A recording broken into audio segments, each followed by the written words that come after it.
What's up, ladies and gentlemen? How's everybody doing tonight on a Saturday night?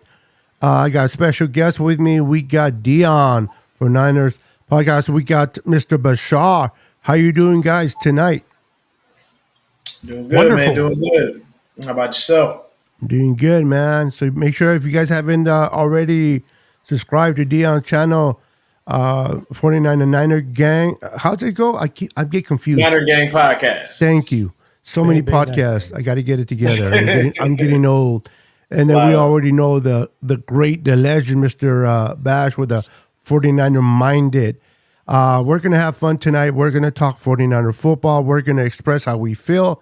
No holds barred. We're not going to sugarcoat nothing on this chat. We're going to have some fun right after this.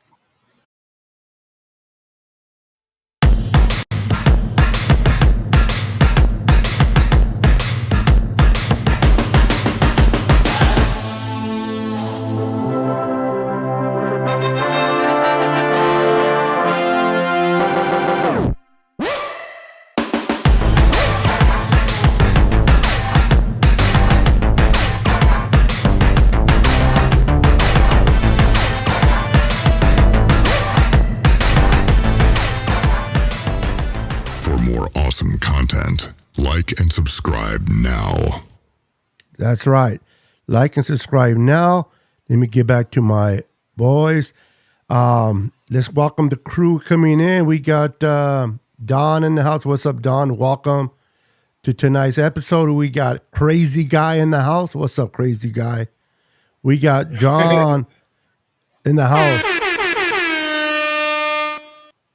And those that are popping in, welcome, welcome. So tonight, Saturday night, figure we'll talk some football. We'll express how we feel and let us, talk about from quarterback to running back to the coach.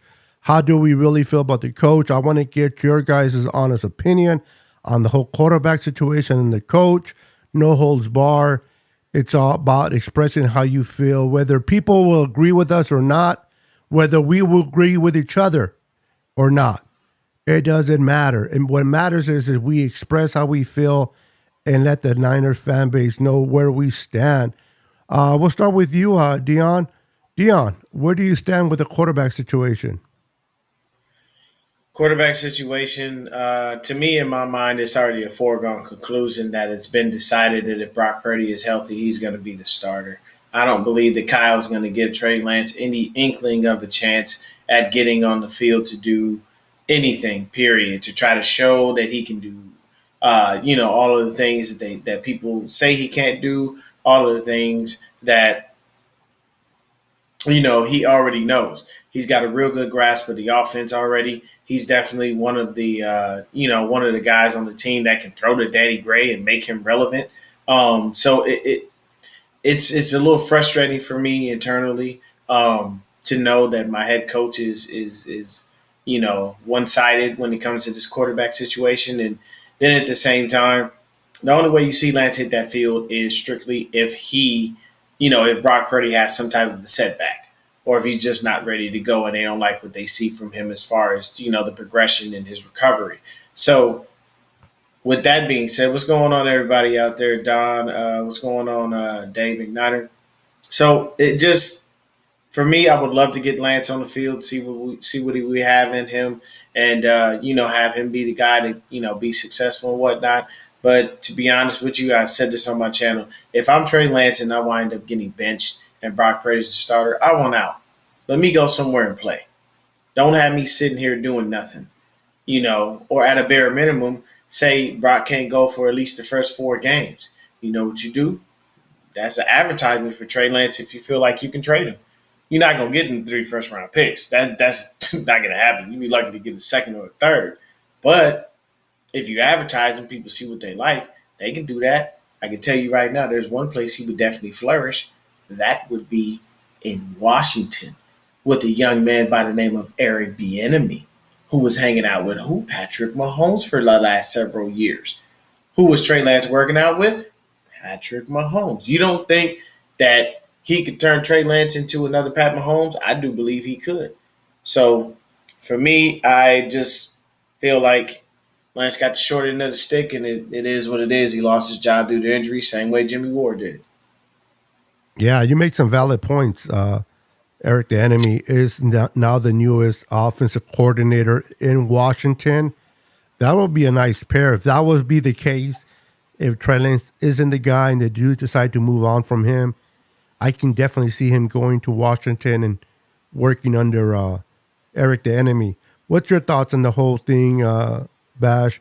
How do you feel? It's just your opinion, your thoughts. Are you tired of all this crap bullshit that you've been hearing? The ups and downs, all the fairy tales and Twitter. Just let loose, bro. I got the censor ready, so don't worry. Okay. No, I let a whole bunch of F-bombs out the other day, so I thought I'll do it today. But sometimes when I say I don't think I'll do it, like when it winds down towards the last 15 minutes of the show, I end up doing it. But I mean, you're asking me what more of my feelings towards the team or towards Shanahan. I wasn't sure where you're going with the question. You're towards the team, towards Shanahan, towards fans that like Purdy or fans that like just how you feel. Yeah, I mean, I just look at it this way. People want to take sides and say, "Oh, I'm with Purdy because he won games. That's it." And I want nothing to do with Trey Lance. Or some people say that, "Hey, I want to see Lance play," and no ifs, ands, or buts about it. And I think if you're really, really about the betterment of the team, right? I mean, we did sacrifice hella picks for Trey. You kind of want. I mean, I say you want to see what the hell we got in return. Do we get a return on our investment? And if not. And if he does compete against Brock and Brock wins, hey, at least you know for sure you got the better of the two quarterbacks, right? Why guess? Why ship off Trey Lance or let Trey Lance go or just waste years rotting on the bench? And then you have Purdy playing. Who knows? You might have the better guy just sitting on the bench. At least you know what you have in the two players. At least you know what you have in how you want to make this team better at the most important position on the field. So. If you're not about playing favorites, if you're only about the numbers up front, the SF up front, and then not the name on the back, you should be for trying to see who the better player is out there, who the better quarterback is. Just like every other position on the field, if there's battles in camp with cornerbacks, D linemen, offensive linemen, running backs, etc., etc.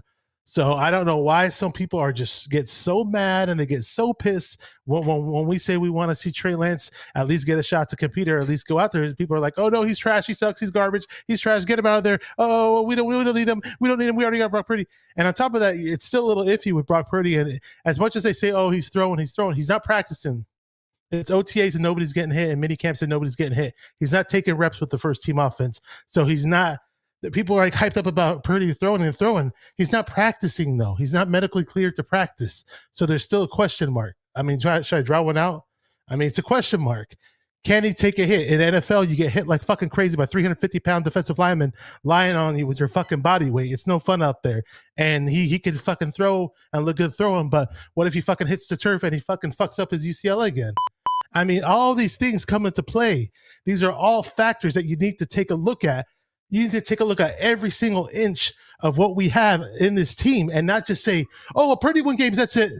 Purdy won games, that's it. Forget Trey Lance, fuck Trey Lance, fuck Trey Lance." He's hurt. He still has to be 100% fully cleared. We don't know how good he's going to be when he comes back. At least let's find out who the best quarterback we have on this team is. Does that make sense? Yeah, it does, man. It does.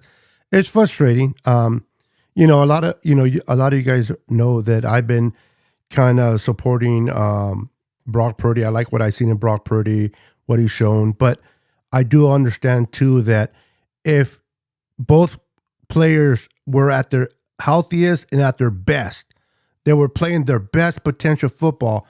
Trey Lance by far is superior quarterback for the fact that he has the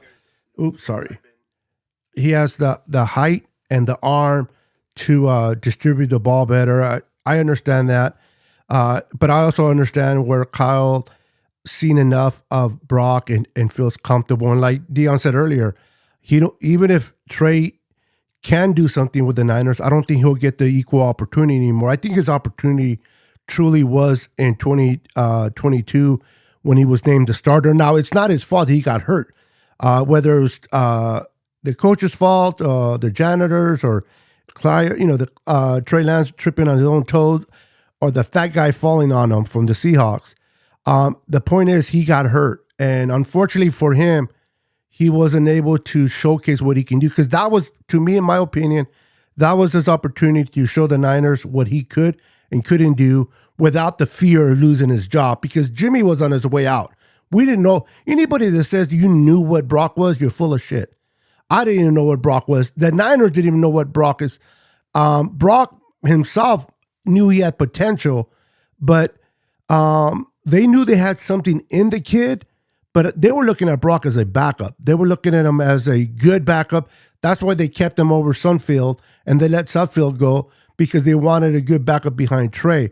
Now, once Brock came in and played those 8 games, that changed the trajectory of things with Trey. And it's unfortunate that Trey got the short end of the stick, man. I'm divided.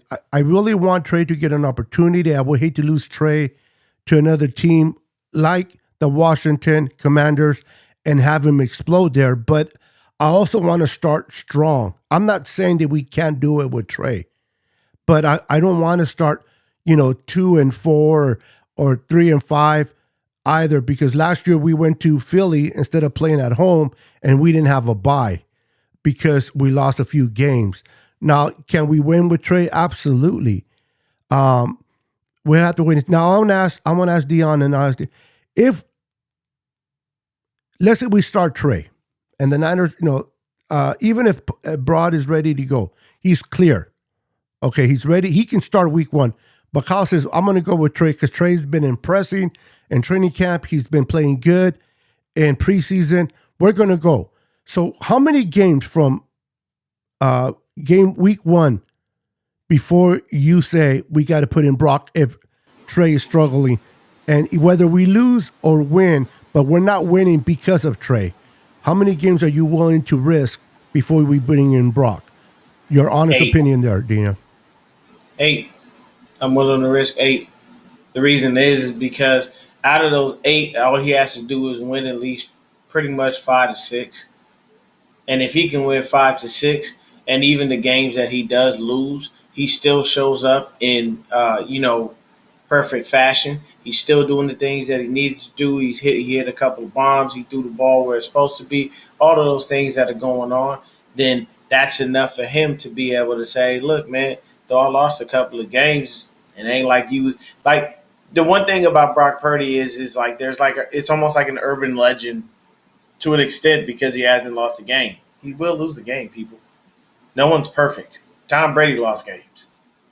So Joe Montana lost games. It's a 17-game season. Every team. Yeah, it's 17 games. It's bound to be one that we lose. And I can tell y'all right now, I looked at our schedule. I do believe we play the Ravens this year. That's a definite L. Because Lamar Jackson now has actual viable receiving threats, which he's never had most of his career. But either way, for me, I'm willing to risk 8 games.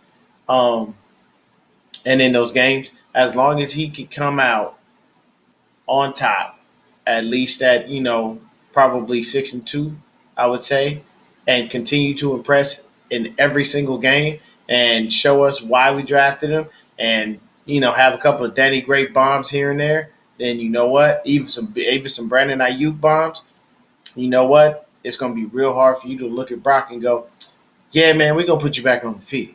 No, you're going to have to look at him and go, sorry, sir, you got to sit on the bench. Sorry, that kid we just realized why we did what we did. But that's me. Booyah! I love it. Headless sound effects. I love it, man. Bash, what's your thoughts, man? How many games are you willing to endure before if Trey's not the guy to put in Brock? Yeah, I mean, it's all. I mean, he could play bad, I guess, but it's all a matter of when Brock is really, really healthy too. So no, Brock is healthy week 1. Brock is healthy week 1, but they're still playing Trey. Yes. Usually it's like the 4-week mark, to be honest with you. I mean, usually the 4-week mark is kind of what they see. Maybe 5. I mean, I find it hard to believe that there's, I don't know. It's a really tricky question. I'll be honest, but you got me with this one, man. It's just hard to speculate that one. Really. Yeah, I'm going to be throwing some crazy question to you guys because I want to keep it at 100. Because I want to. A lot of us we hold back. A lot of us we hold back with how we feel, what we think, and I want this show to really engage on expressing our thoughts. Man, me and Dion and you are not going to agree on everything. Some things, but we are all passionate fan base. We love our Niners. The viewers are watching us tonight. The only one that's nice looking is probably Dion, and then Bash, and then me, in that order. I So didn't they're know it was not a here beauty to watch contest, but us. hey, you can have it, Dion. You can take the cake, man. They're not here to watch us. They're here to hear us talk about football because they're passionate about the Niners as well. And we need to express how we feel and not be afraid to. If you like Brock, express yourself. Let everybody know you love Brock. If you love Trey, even if you like Sam Donald, carry a gun with you, but express how you feel about Aaron Donald. Sam Darnold. I'll tell you this, man. I've said it before. I will continue to say it, and no one can tell you that I'm not spitting facts. USC quarterbacks are trash in the NFL. Ain't that the It's that truth? simple. People, I don't understand why people keep thinking Sam Darnold's going to do anything. They think that this system is about to make him into, the next best quarterback for the 49ers. No, it's not. Okay?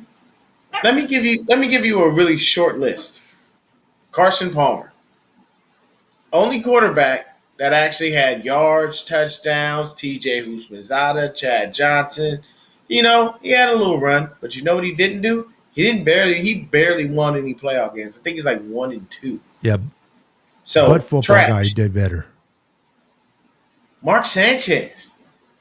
Mark freaking Sanchez, people, is the most relevant USC quarterback.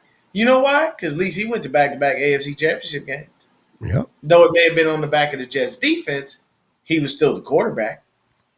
Y'all give Mr. Garoppolo tons of credit for stuff he didn't necessarily do. So hey, Mark Sanchez, you are the most relevant USC quarterback in years. So for me, I'm gonna always say that I'm a Trey guy. I really want to see this dude succeed, and I really want him to do well. And I'm one of those people. Like if I get attached to a player, I'll follow them. I love Dion when he was with the Falcons and with us, with the Ravens, with the Cowboys. I followed him. So if Trey were to leave us, I would make sure I knew where he was and keep up with his stats and see how he's progressing and whatnot. But I just really feel like the kid has so much potential, and we're gonna waste it if we sit him. And I'm not saying that I don't like Brock or that I hate on him or anything. I think Brock is an awesome quarterback. I think he's a really good guy. You know what I'm saying? I honestly love the evangelist that he is when he gets up to that podium, letting everybody know that without God, nothing is possible. So for me, Brock's like that. He's like the nice guy in the office that's great at everything that you want to hang out with. So you're like, all right, cool. But Trey is like the super popular dude who just got off vacation, came in, suited and booted, and all the ladies love him and the guys want to be him. So it's like you kind of think to yourself almost like you take yourself back to high school. Do I want to kick it with the regular Joe Schmo guy or I want to hang with the popular dude? No, I'm going to go hang with this popular guy. And that's just that to me is how it is. But no matter which way they go, I'm not going to be upset because I just want the team to win. I'll probably be a little bothered. And, I've even said out of my own mouth a couple of times, like, hey, man, I'm never going to watch 49 football again if they do this. And I still end up watching. So it doesn't make a difference. But I really would like Trey to get in there and really just destroy these doubters without, and do it with prejudice, man. Like go out there and just ball. Like do your best to have like a couple 300-yard games and 4 touchdown games, 5 touchdown games.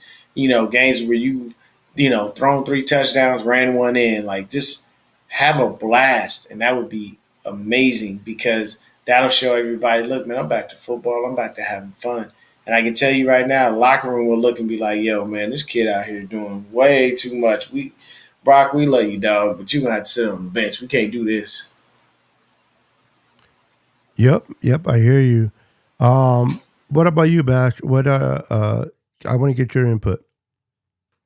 I was just thinking about what he was saying about Brock. It was kind of funny because I was thinking like Brock Purdy's kind of like that dude at the office is like the teacher's pet. Like he makes everybody look bad, you know. And they praise the guy that they just hired a few months ago, but nobody really, or a few weeks ago, they just haven't really seen him do much yet. And while the other guy, Brock's the teacher's pet at work, is just he's always on top of things. So it's an uphill battle for Trey. It just is.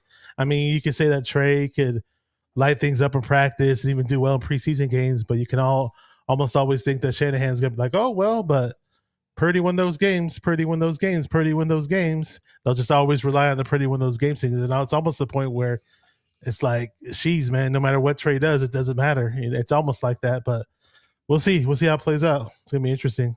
I mean, and you were talking about Sam Darnold, right? Look, with Darnold, it's like know your role and shut your mouth, right? I mean, as a backup, I am perfectly fine with it. I'm not expecting him to come and be the starter. I'm not going to even. I don't entertain those dumbasses on Twitter that were typing up and Darnold's better than Trey Lance. Darnold's better than Trey Lance. Darnold's going to start week 1. Look, see, Darnold's getting the first team reps in practice. It's like they already said that they designed it way before the practice even took place that they were going to get Darnold some first team reps. And I know part of it is that because we want our quarterbacks, our backups, when they do step into games, when quarterbacks do go down, do get injured, that these backups are actually ready for this team's offense. And I do understand that part of it. But I'm almost at the point where, we had, Trey's trying to work hard to come back, and maybe he should get more first team reps to get more his feet wet a little bit more too. So it's kind of a yin and yang with that. But at the end of the day, Darnold was never brought in here to be a starter. I'd be shocked if he was a starter. But as a backup, I'm fine because I'm fine with a strong quarterback room. Who wouldn't want that? Exactly. You want a strong quarterback room, especially after a season how we went through last year, where we started Christian McCaffrey as our emergency quarterback. I even heard Juice and State of the Franchise saying that they had a package for him as an emergency quarterback, and they almost implemented that package, but they didn't get enough yards to do that.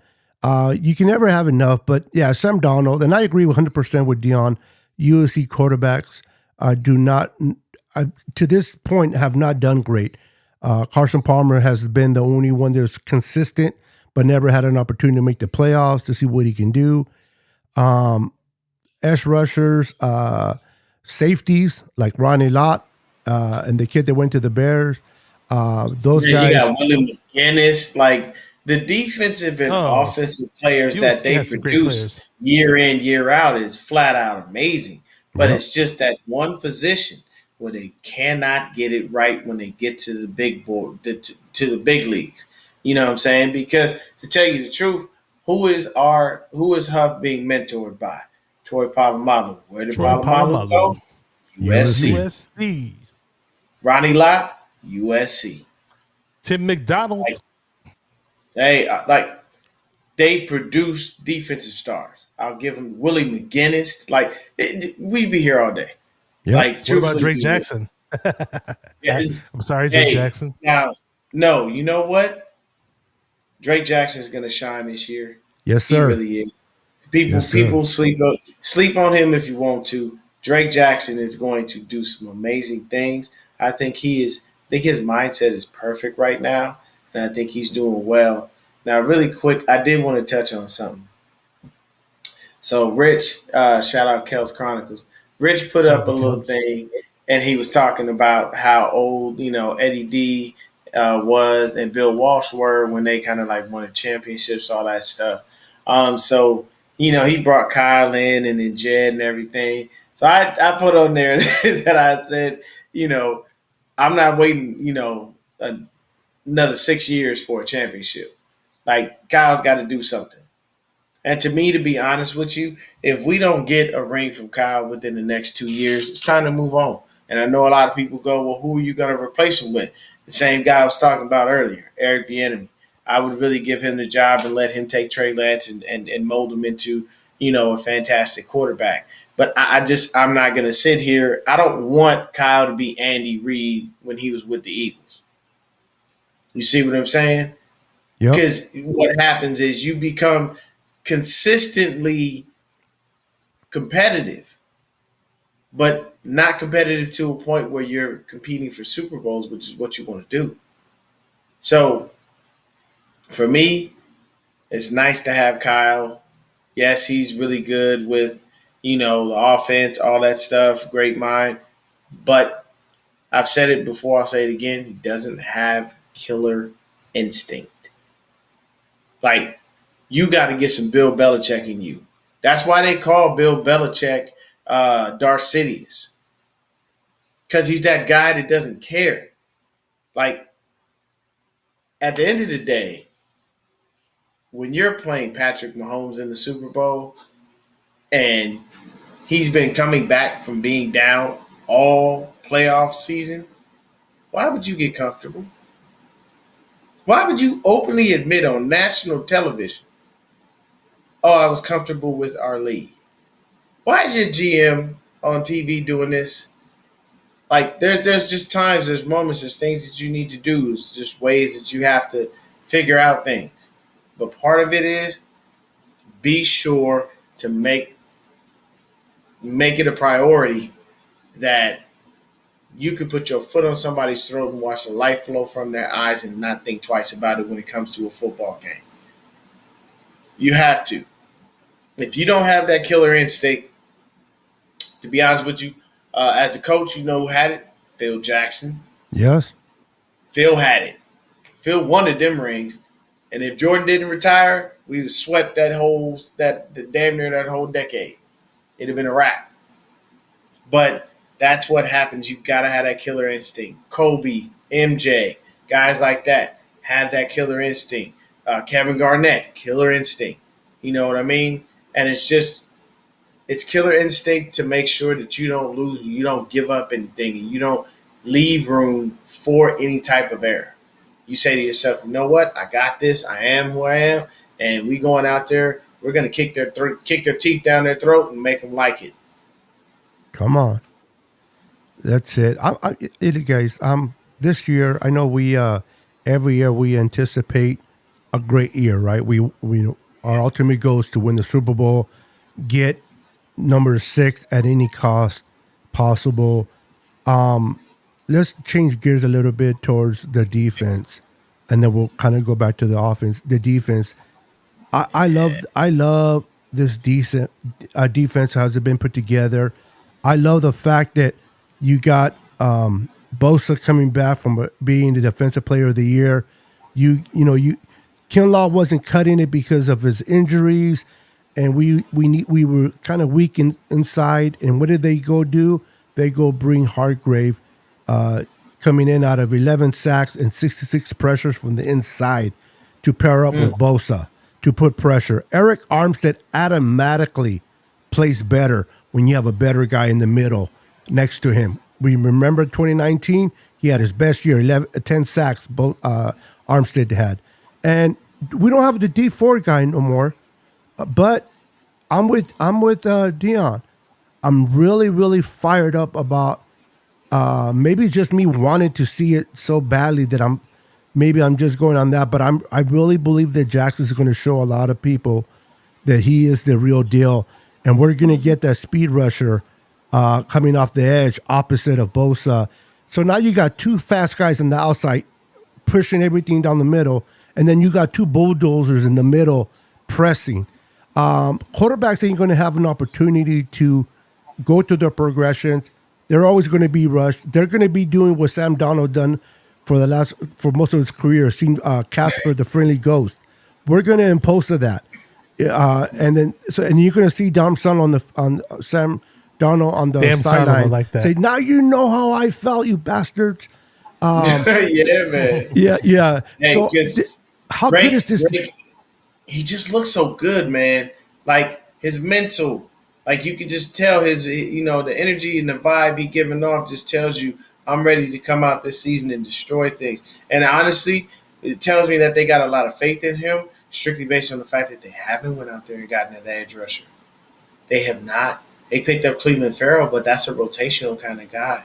And to be honest with you, if you could do that with Drake Jackson, I'm going to tell you right now, the man had the most passes defense on the team last year, people, by himself. Yeah, And he didn't that's play. what I'm talking about. And he didn't even play every game. The man was a healthy scratch for the Come on last now. 3 games. And Yep. still led the team in Let's passes go. defense. It's crazy. So it's like, Beto laid it out perfectly for you. You got Bosa and Hargrave on one side. You got Jackson and Armstead on the other. So you got Armstead and Hargrave clogging that gut up. You're going to be stuck. You can't go nowhere with that. Then coming off those edges, you have Jackson and you have Bosa. Bosa's just ridiculously quick and has great moves. And Drake Jackson is freakishly athletic. So when he comes off that edge, he can do a bend and flex to get right up under you and get straight to your quarterback. Or if you think that you got him and you think you're standing him up, nope, he's smart. He gets his hands up. So you can't go through your reads and progressions with a guy's hands in the way because you got to try to fit that through that small window, and that's not going to work. But this defensive line, man, honestly, the starters, I think it's going to be a hell of a year for us. Honestly, the most curious decision for me will be that third linebacker spot because Azeez is gone, and we've got several guys competing for that. Only people I see really trying to compete for it is going to be McCrary Ball, Deep Winters, and Jalen Graham. I don't really – Demetrius Flanagan-Fowles is a career special teams guy. He'll never crack the squad. Oren Burks is a career special team guy. I don't think he's really going to wind up getting that third spot. And the other guys that we have in camp, they're just not going to make a difference. So my guy I'm hoping for is Deep Winters. But what do you think, Beto? I'm a big Purdue guy. That guy, Graham, and we'll shoot it to Bash. I like Graham. I like Winter. Coming out of TCU, this guy. People thought they were always using him in the blitz packages, and it wasn't blitz.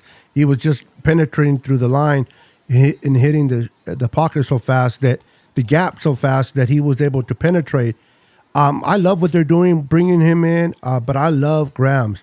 I think this kid's going to be special. He's a prototype of Fred Warner when he came out college, same body style, same height, same weight. I'm not saying he's a Fred Warner, okay, but I'm just saying same prototype coming out of college, body-wise. And so we'll see what he can do. I'm not too concerned with the third linebacker person because we play a lot of help me out, guys. With zone. Thank you. Back there. Now we are going to do man a lot under.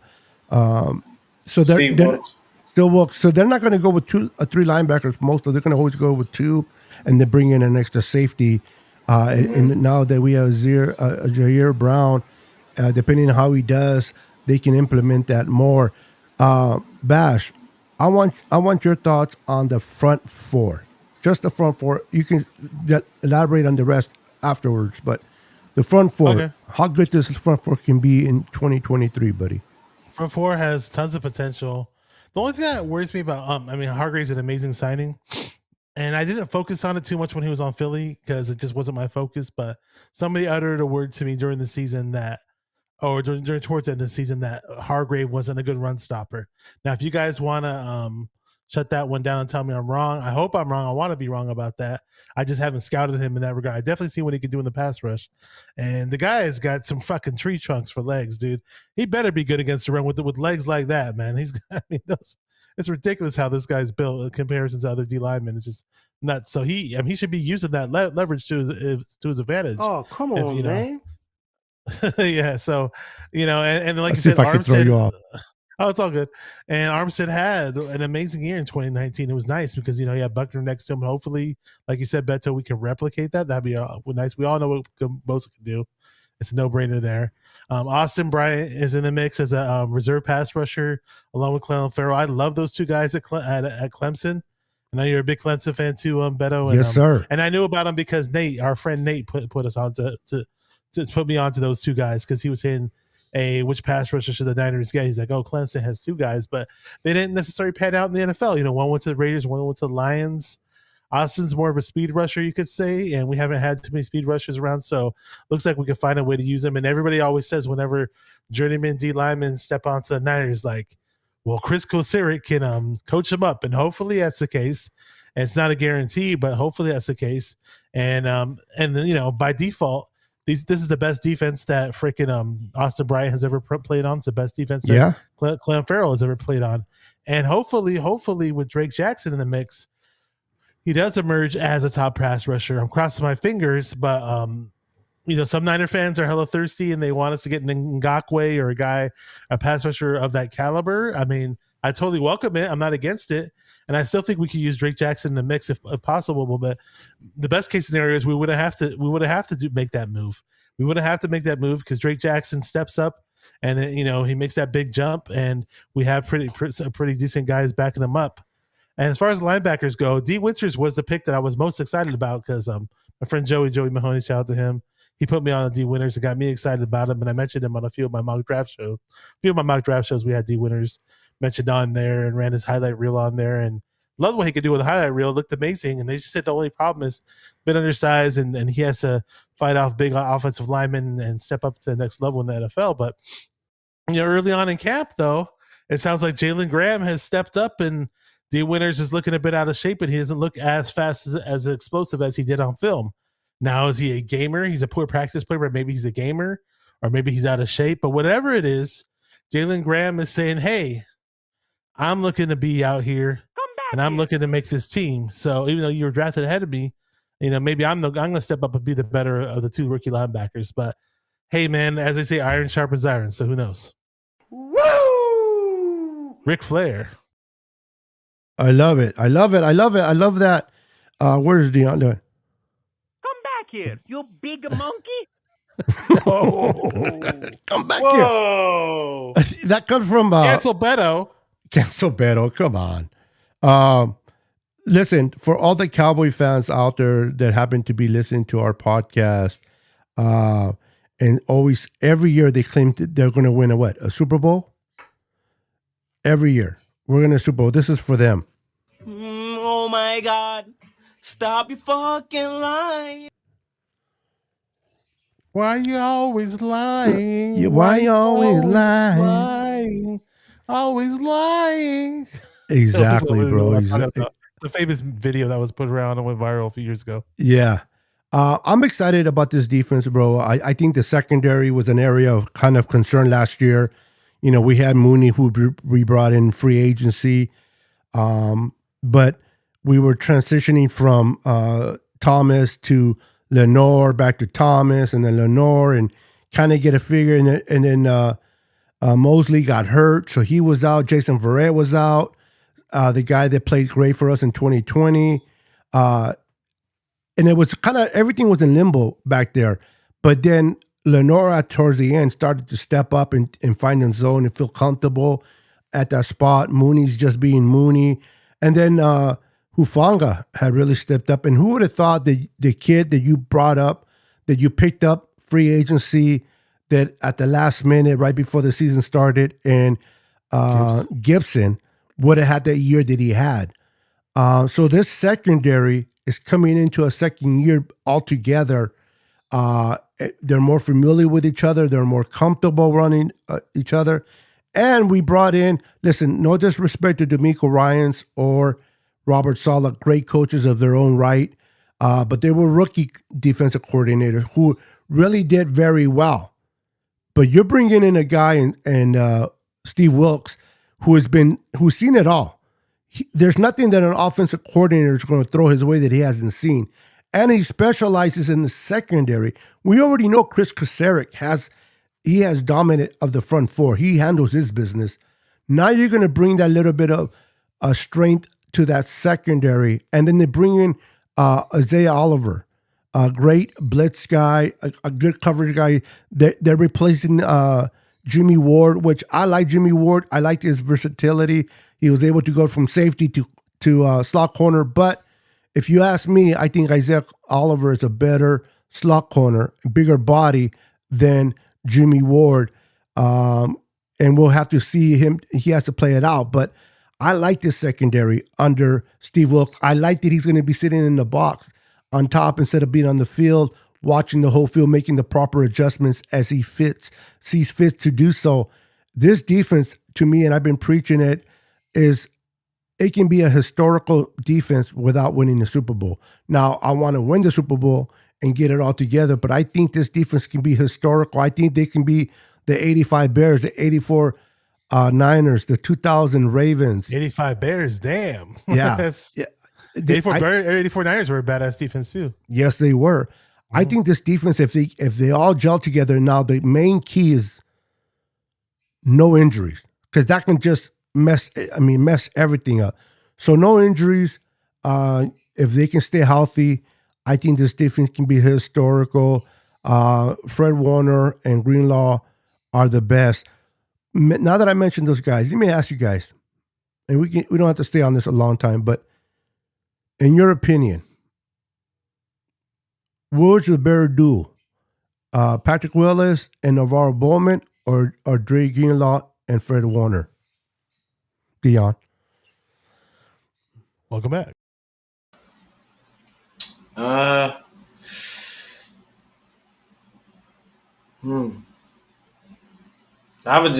going to switch it all together. I'll take Patrick Willis and Fred Warner. That's a cop out, but That's what I would do. I'll take Pat Willis and Fred Warner, because I can tell you right now. Ladies and gentlemen,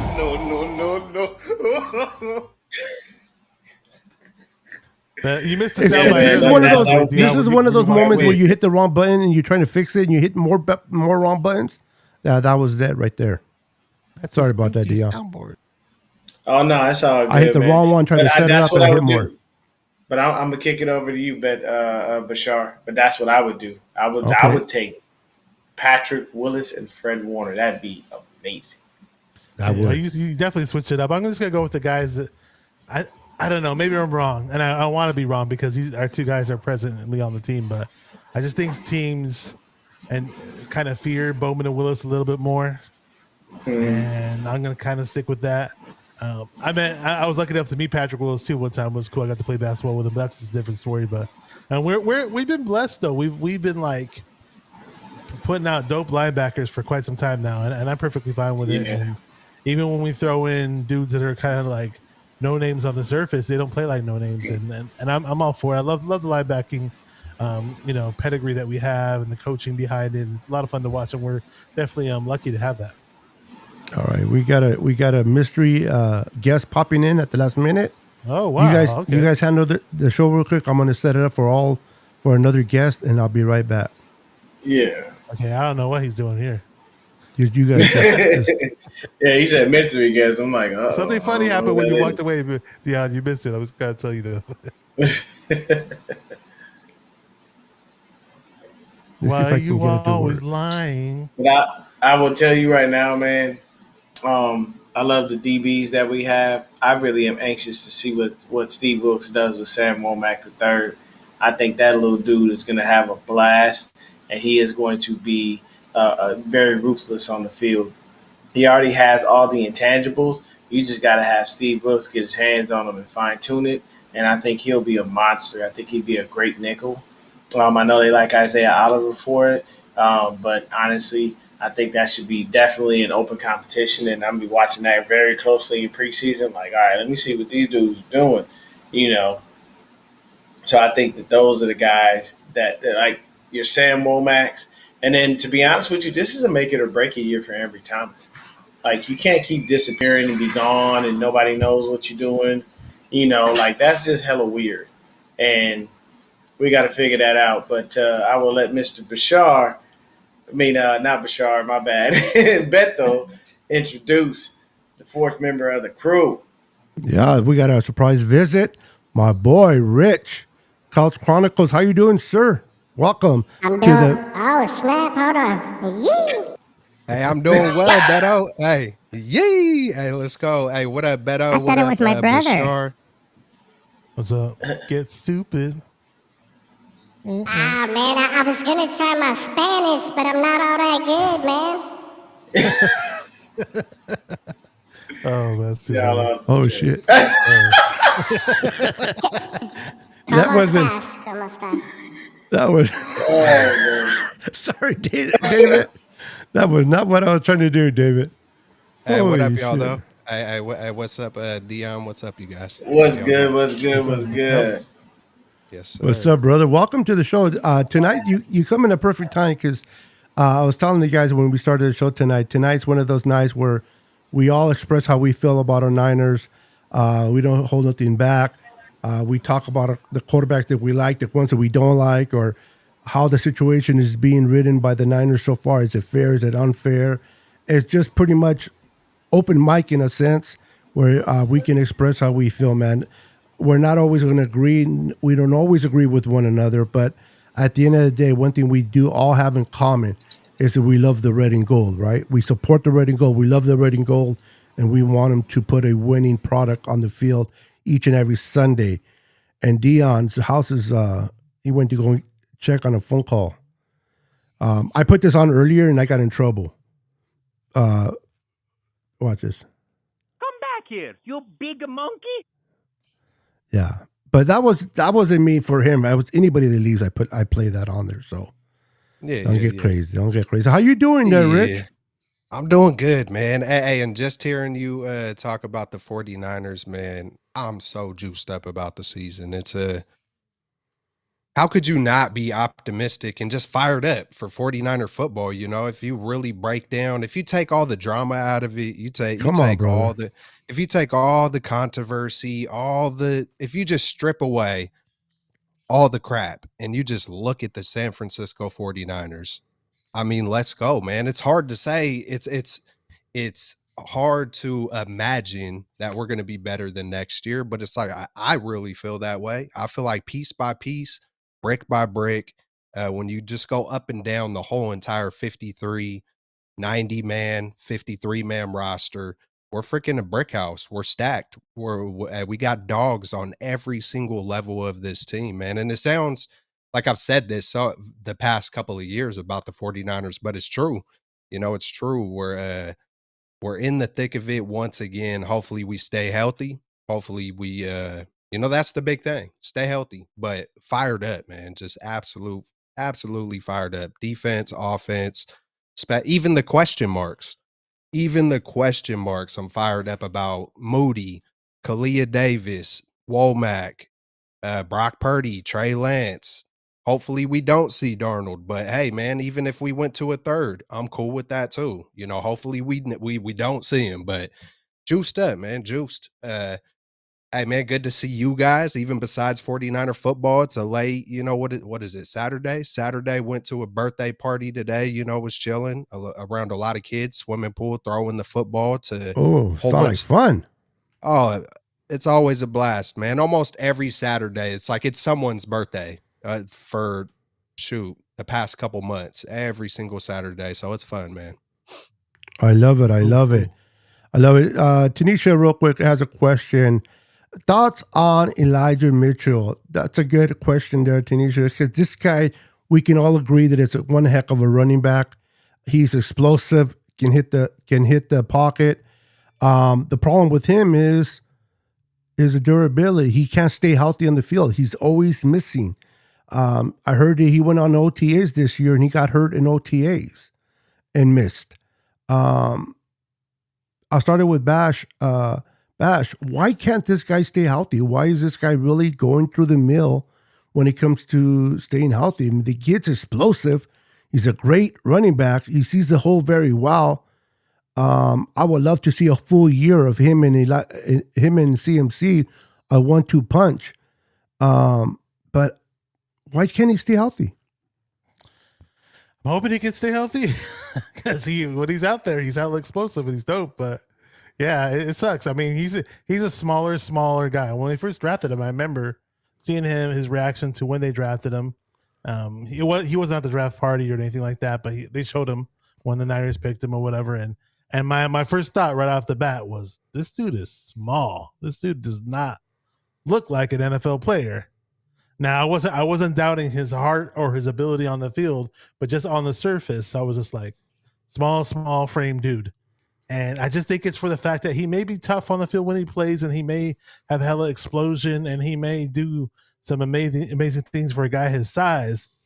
But at the end of the day, some people's bodies can only take so much, pounding, and I just think that might be the case with him. Now I'm hoping, not gonna whatever you may do, say a prayer. I'm hoping that he can overcome that, and because it just makes us a stronger team. So, and I like him. I really, really like him. I'm not one to rag on him or certain players, but it's just, we've seen the guy miss hella games. I mean, that's just what it is. And now with a guy like Jordan Mason possibly coming in the fold, who has lost some weight. I believe he was tipping the scales at almost 235 or 240 pounds last year, close to there. And he's dropped some weight, but looks even more explosive now. Maybe he looks to be in the mix. So, but I don't know. I like our running backs, but I'd love to have Elijah Mitchell in the mix without a doubt. Yeah, I hear you, bro. I love Elijah Mitchell too, man. He just can't stay consistently healthy. Rich, what are your thoughts on the person that you see on the field when he's on the field and the performance of Elijah Mitchell?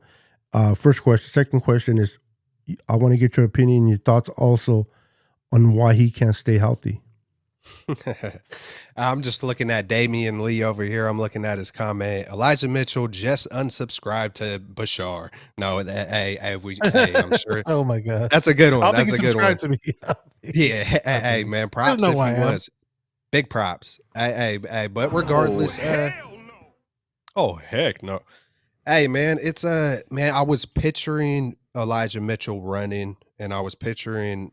I feel like the times he's gotten hurt is when he reaches that second level. I'd have to really go back and look at it, but it's like the angles that people. Some injuries are kind of like, oh man, that was kind of dumb, but some injuries are like, man, that's just bad luck, or that's just unfortunate, or the angles, or just the 49ers are a tough team, man. One thing they preach is just 110%, and it reminds me of basketball. You live by the three or die by the three, and I feel like that's 49ers style of football. You live by it and you die by it. It's just we go 110%. That's been the thing that has got us to where we are, but it's also been the thing that's our Achilles heel. So Elijah Mitchell, the person, man, ever since I heard that man talk about, hey, I keep a chip in my heart, not on my shoulder, because they could take it off your shoulder. I keep that chip in my heart. So, he demonstrates that dog every time he's out there. I love him, especially that underdog type of guy. He gets undrafted, or I believe he was undrafted, right? Or yeah, pretty sure undrafted. No, he was taken in the sixth round. Okay. Yeah, almost undrafted. Man, that might be 2 unsubscribes right there from just not even knowing that one. But yeah, man, it's love Elijah Mitchell, man. It's hey, man, we got quite a few running backs, so it's a good problem at the same time. It's if we don't have him, we seen what Jordan Mason could do. Yes, sir. If we don't got Jordan Mason, I'm still a believer in TDP. Like the one thing that I'm looking for in that running back is he decisive? Is he decisive, and is he when they first start out, is he creating penalties? Okay, if he isn't creating penalties, he's ready. Like he's been preparing. He's not shaky or timid. So if he isn't creating penalties and he is decisive and he's making the blocks, like he knows the protections. Like I'm good with the running back, and everything I've seen of TDP, on limited opportunities. Hey man, I'm good with them. I'm good with our whole running back room. We are stacked, man. Position group to position group. Hopefully Elijah keeps it together. If not, we got guys back there.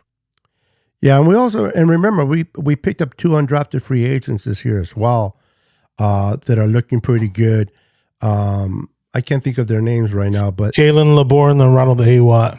Yes, and LeBourne, as I've been hearing, has been really, really looking good. Out Marshall, there. Now, where Randy Moss played. No helmet, no pads. We got to see that first and foremost. I mean, anybody runs and looks good in shorts, right? It's not until you put the pads on to see what you're made of. But we definitely have a pretty good set of running backs. PFF came out with teams that had the best dual running backs or the best backfield. and Niners were placed number 1. They're the best team with all sets of running backs back there, a plethora of running backs.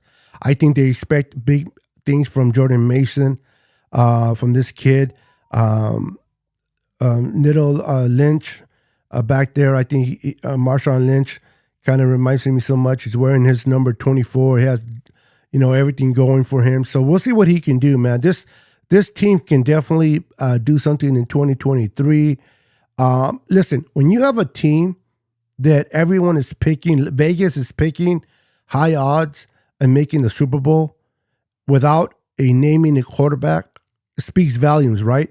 When was the last time you hear Vegas or any guy out there talking about a team that has no quarterback and say they're going to make the Super Bowl? These are the odds.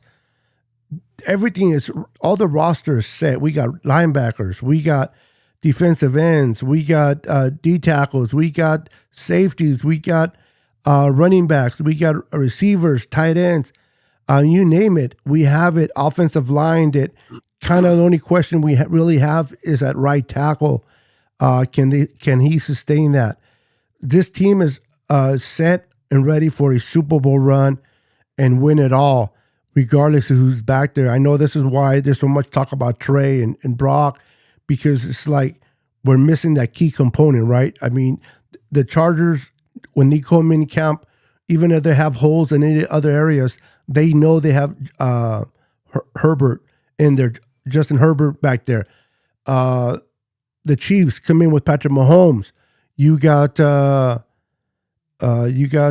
Bills with Josh Allen. You got these quarterbacks. You got Cincinnati with Joe Burrows that have set quarterbacks. We don't, but yet we are still favorite to make it to the Super Bowl.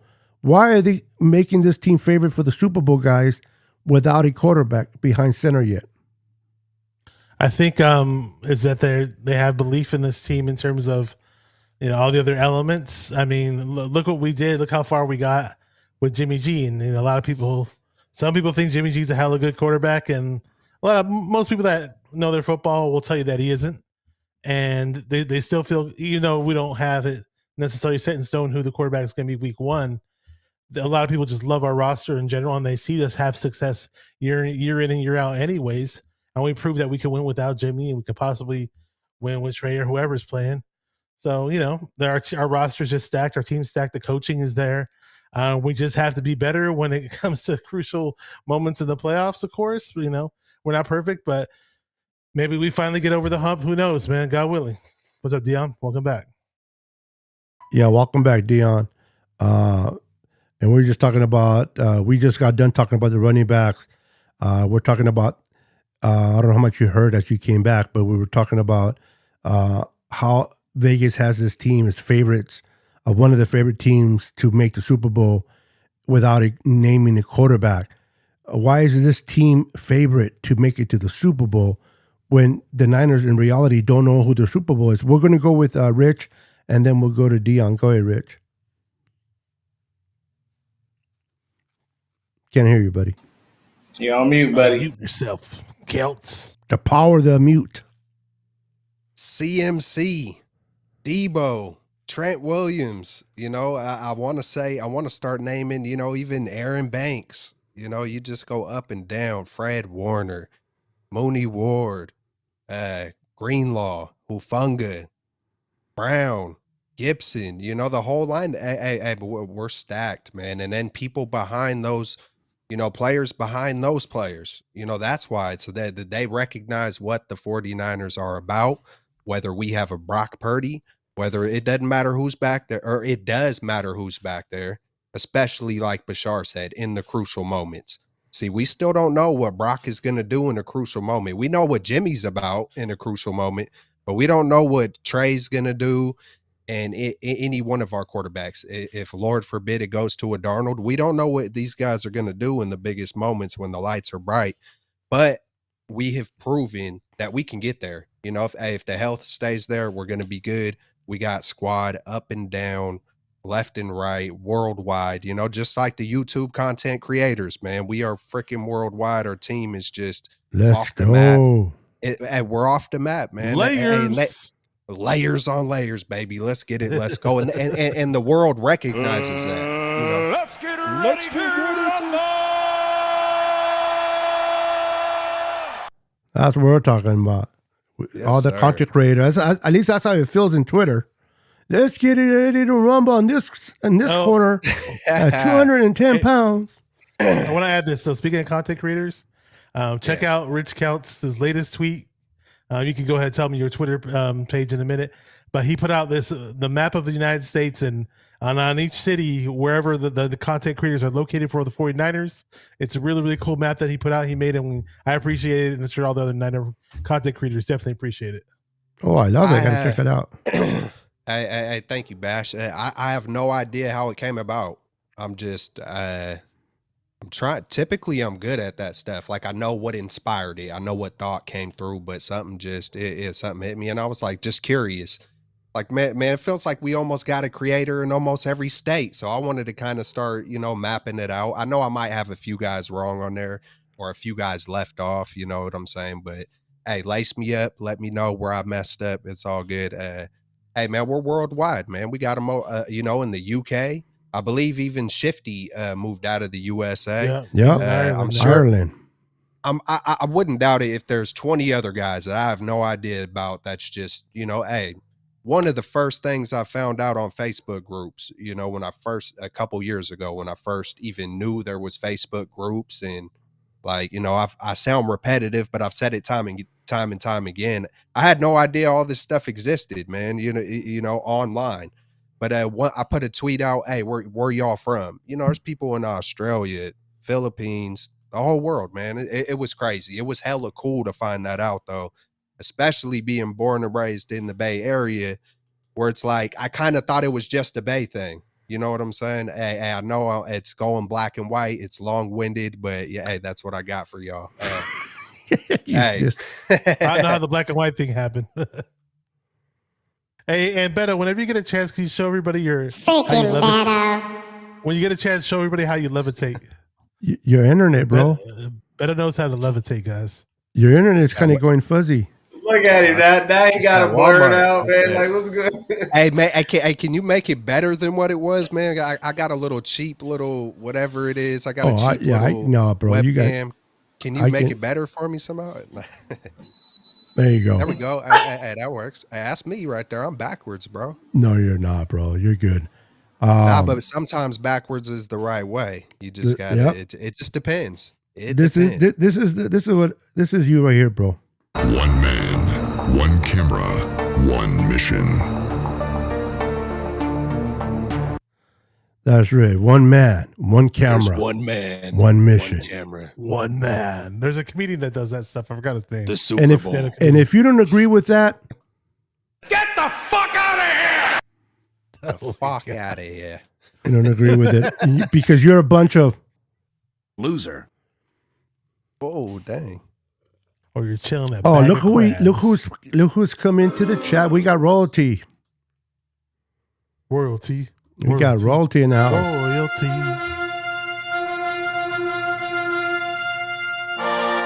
We got Jess, my co-host on Friday nights. Niners and Now, East Coast Red and Gold podcast. Joining us from Florida. She's been spending the whole week in Florida vacation and loving it.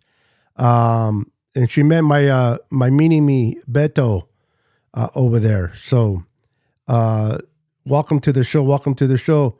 Man, it's I want to get Dion's thoughts on why do Vegas have this team going to the Super Bowl when nobody knows if it's going to be Trey Lance, Sam Darnold, Brock Purdy, or even CG Ruthless back there, quarterback. Look, man, the reason Vegas got this team going to the Super Bowl is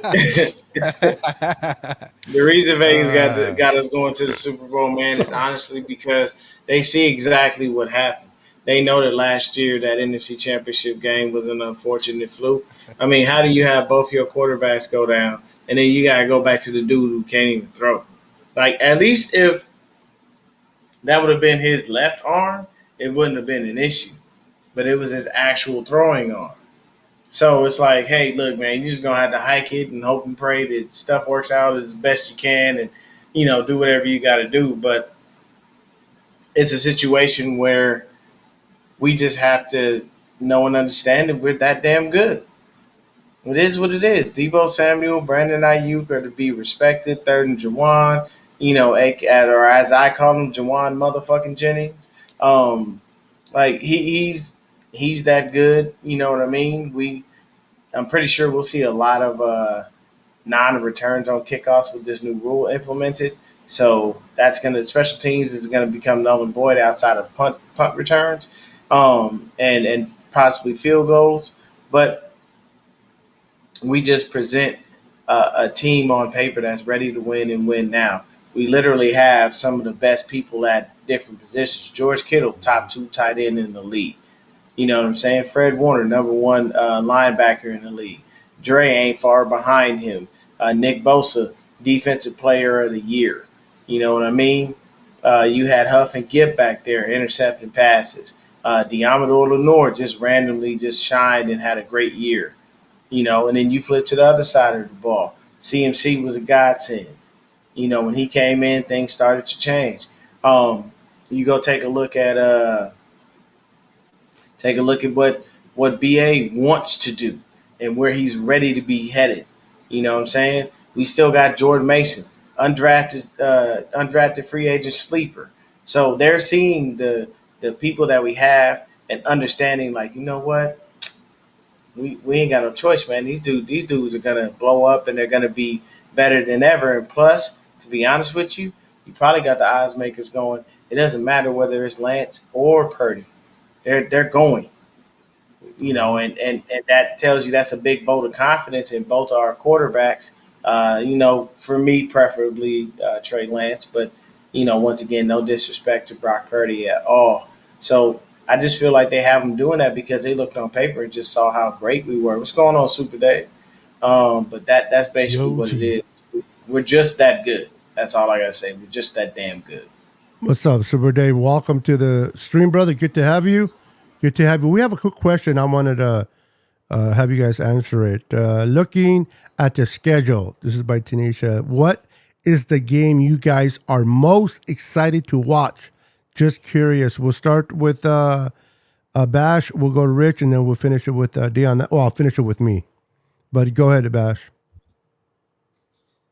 Yo, I gotta glance at the schedule really quick because I gotta remind myself what games are out there. So let's take a look. You want me to go to Rich and then come back to you, or you got it? I'll knock it out. I'll knock it out. It'll be quick. Okay. I mean, no, you don't have to be quick. I just want if you. I don't know if you had it in front of you. I think early on, because I'm looking at the first half of the season. You know what? I don't know, that Philly game looks tempting, but I kind of see the Minnesota game. I don't know why. It's a Monday night game. It's against a team with a lot of talent, and that game definitely stands out. That's probably the game that I'd be most excited about first. And Dallas is up there. I see Dallas before that a few weeks later, but I think we'll handle Dallas. I think Minnesota will be a good test, though. Interesting. What about you there, Rich? Oh man, I'm always looking at Dallas like they're one of our biggest rivals. Even if it feels like that rivalry is simmered down, that rivalry is never simmered down for me. For me, I see Green Bay and I want to kill them. I see the Cowboys, I want to kill them. I see it's kind of fading a little bit with the Seahawks, but I think that's going to ramp back up. Of course, there's, when we go down to Levi South, I feel like our division's becoming kind of fun, but when I see Green Bay, it just, those memories of the 90s will always stick with me forever, of Green Bay and the Dallas Cowboys. And so it's the Cowboys. And of course, this specific year, it's got to be the Eagles. It's got to be that matchup with the Eagles. All the stuff that has been, just everything about the Eagles and Cowboys. Those are the two games I'm got circled. I also, and then the games in the division, I guess the Ravens game will be interesting, but I did also want to touch on the points that everybody made about the 49ers. One thing about why they're so good with Vegas, one thing I forgot to say was, man, the experience of our core group. Like, how long has I kind of start brainstorming on the entire NFL? Like, I think our core guys have been together maybe longer than anybody in the NFL. You know, I would have to really go look at that up, but that's a major factor, man. You got that cohesiveness, the chemistry, you got that core group. They've been there, they've done it, they fought. You know, they've made a couple of years of coming back. So I wanted to throw that in there as well. But hey, man, I'm checking out. I'm juiced up about Dallas and the Eagles for sure. That's what I'm talking about. Dion, what teams are you looking forward to seeing and smashing this year, man? Just embarrassing this year and their fan base. You know, I always want to embarrass the Lamb Chops every chance we get. I just purposely want to go into Levi South and punch them in the mouth. Same old sorry ass lambs. Same old sorry ass Lamb Chops. I want to beat. I want to beat them like they stole something. Of course, we always want to beat the Cowboys. We just have to. You know what I'm saying? Green Bay lost a little bit of flame for me because A-Rod's over there with the Jets. So that one is kind of like, I mean, we own Green Bay already, so it kind of is what it is. They had, a better quarterback than what they're going to have starting now, so it doesn't make sense. But the two games I'll tell you right now that I'm definitely worried about on the schedule are Cincinnati and Baltimore. Lamar Jackson finally got some damn receivers, which is extremely rare.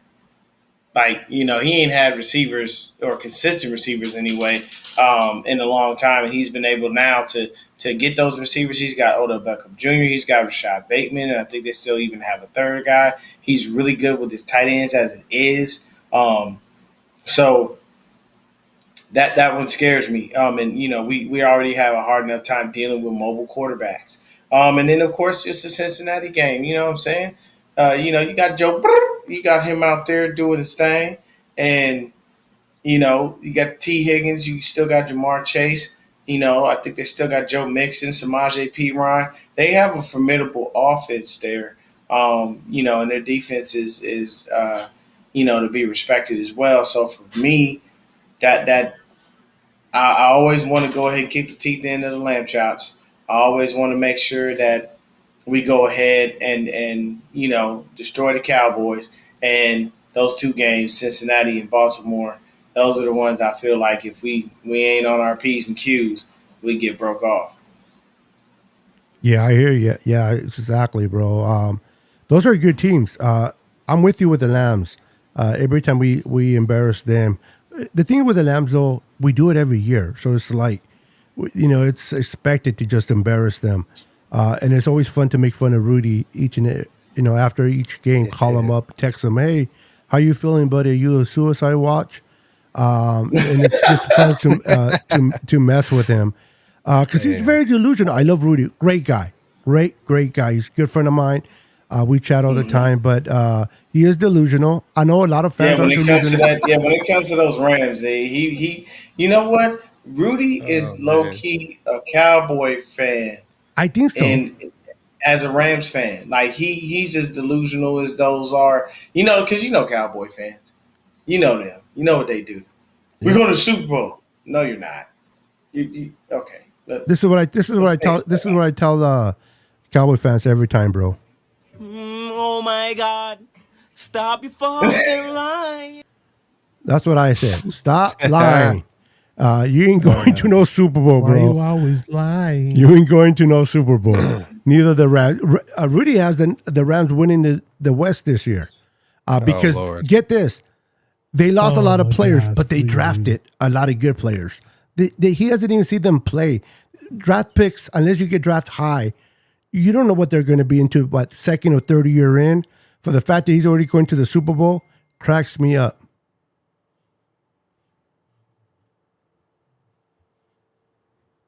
Oh, did we all go quiet, or did I just? I'm here. Oh, okay. I was waiting for the next. I just got a text and it threw me off. They're delusionalism. They are delusional. The Rudy is. I love Rudy, but Rudy's like they're going to win a lot of games because they still have Aaron Donald. We still have Aaron Donald. We still have Matthew Stafford. We still have Aaron Cooper Donald's Kupp. The same Aaron Donald though. You only have 3 starters, and two of them are oldest. Moses from the Bible. I'm telling you right now, the thing that people don't realize is Matthew Stafford is cooked. Like, he's done. Did you see him last season? He looked like trash. Yeah. And you think he's going to come back better than ever this season? Yeah, I hope y'all drafted y'all future quarterback, because that person's going to be in sooner rather than later. Because we have, in addition to our defensive line that will be hugging Mr. Stafford and whispering sweet nothings in his ear as he falls to the ground, by the name of Javon Hargrave. So, Nick Bosa may even come and hang out with him. We're just going to live in the Rams' backfield and live there rent-free, just like the Chargers pretty much almost do realistically, because they only pay $1 for rent. You don't believe me? Look it up. They pay $1. We pay They zero. pay Matter of fact, the $1 Rams pay us. Well, no, I was saying the Chargers pay $1 for rent, while the Rams actually pay the rent on SoFi, because their owner tried to do something sneaky and underhanded. So, hey, you read what you saw. That's hilarious. Hey, did they pick anybody up in free agency? The Rams? Nobody notable. They went to the Walford Yeah, line, they're but they couldn't literally, pick nobody up. So they literally live. They're They living on went to their the draft. Goodwill, huh? They couldn't find nobody to go well. I'm talking about, they went to Savers, a 99-cent store, and they think that these people are going to come out and just blow up and show them something. I doubt that highly, and I don't know what they're thinking, but I can tell you it ain't going to be worth it. They have back pay. They're going to be overpaying for these players that last for the next 3 years. Mm-hmm. Yeah, But the next And thing They is still got to overpaying. pay Bobby Wagner, right? Yep. Don't they got to pay Bobby? Yep. Yep. They got How was their Bobby. draft?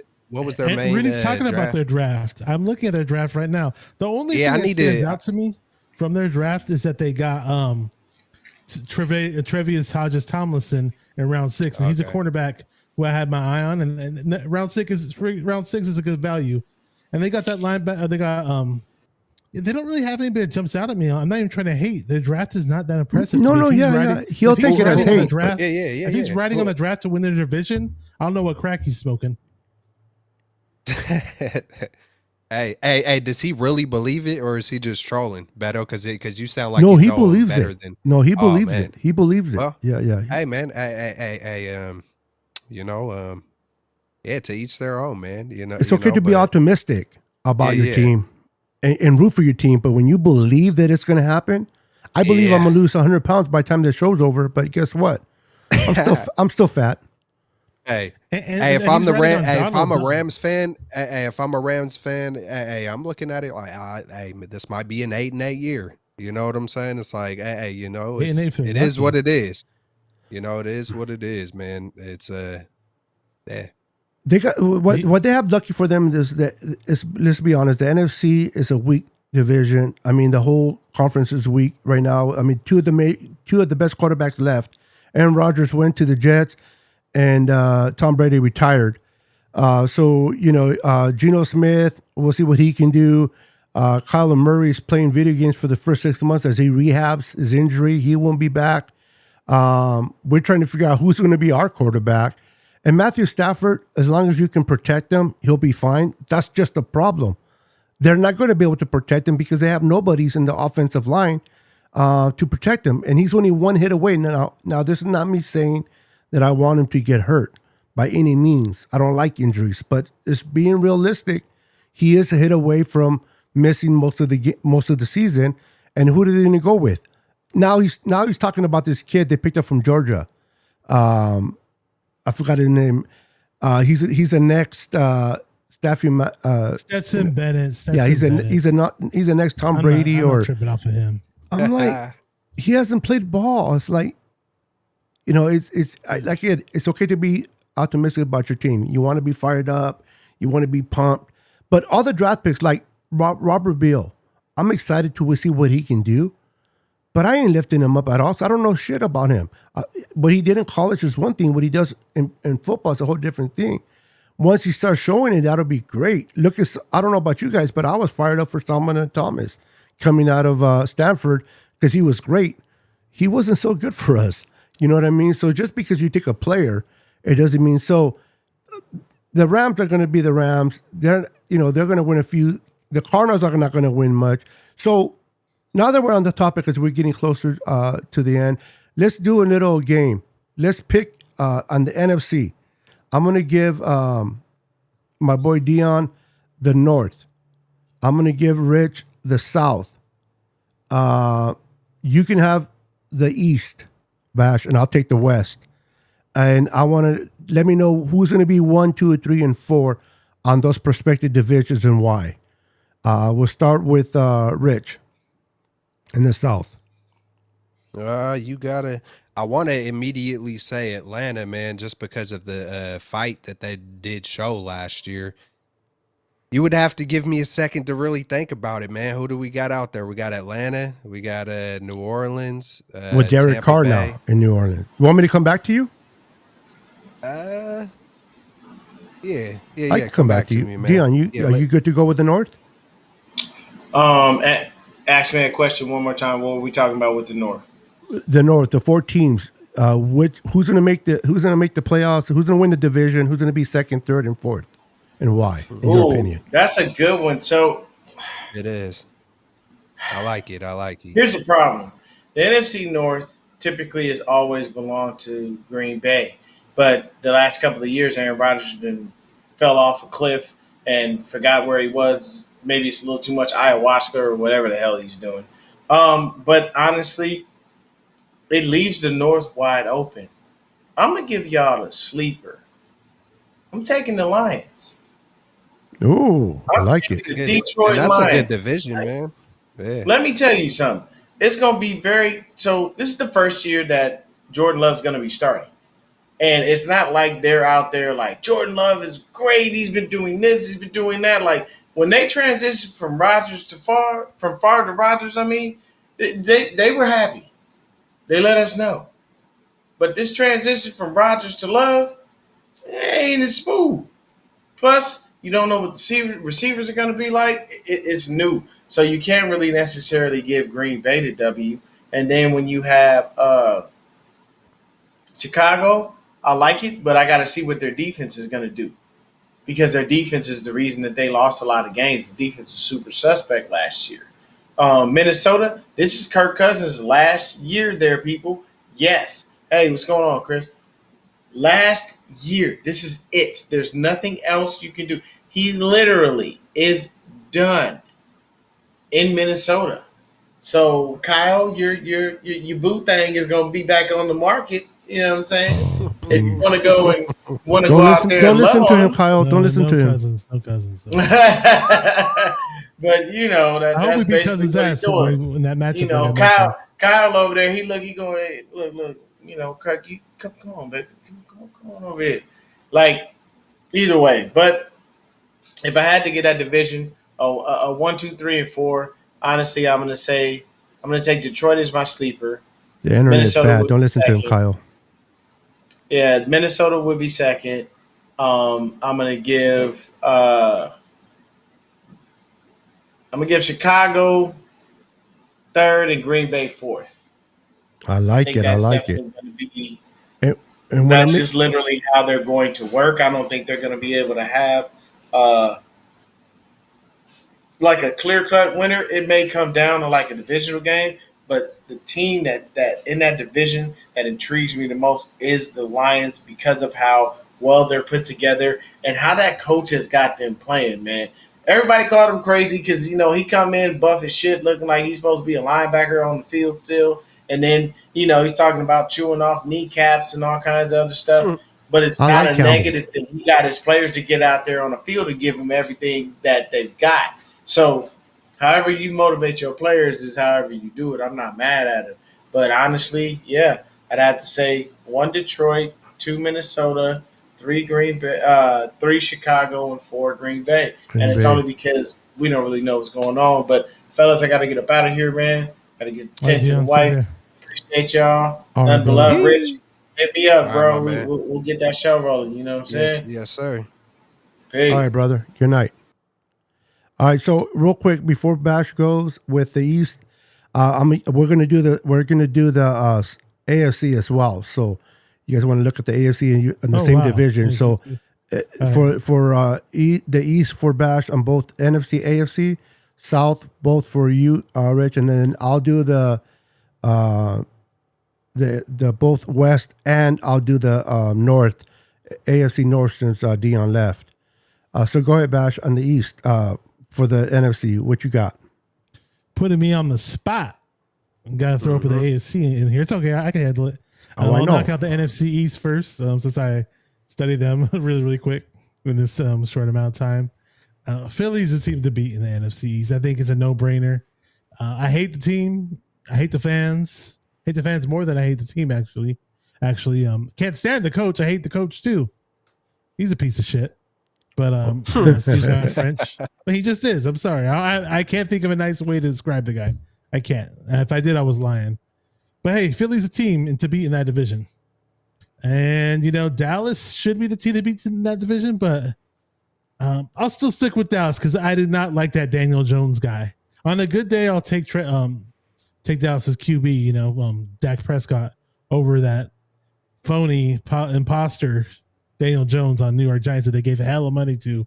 It does not deserve it. I know Brian Daboll was on the sidelines last year and he was all pumped up, and people were like, look how excited and pumped up and motivational Brian Daboll is on the sidelines.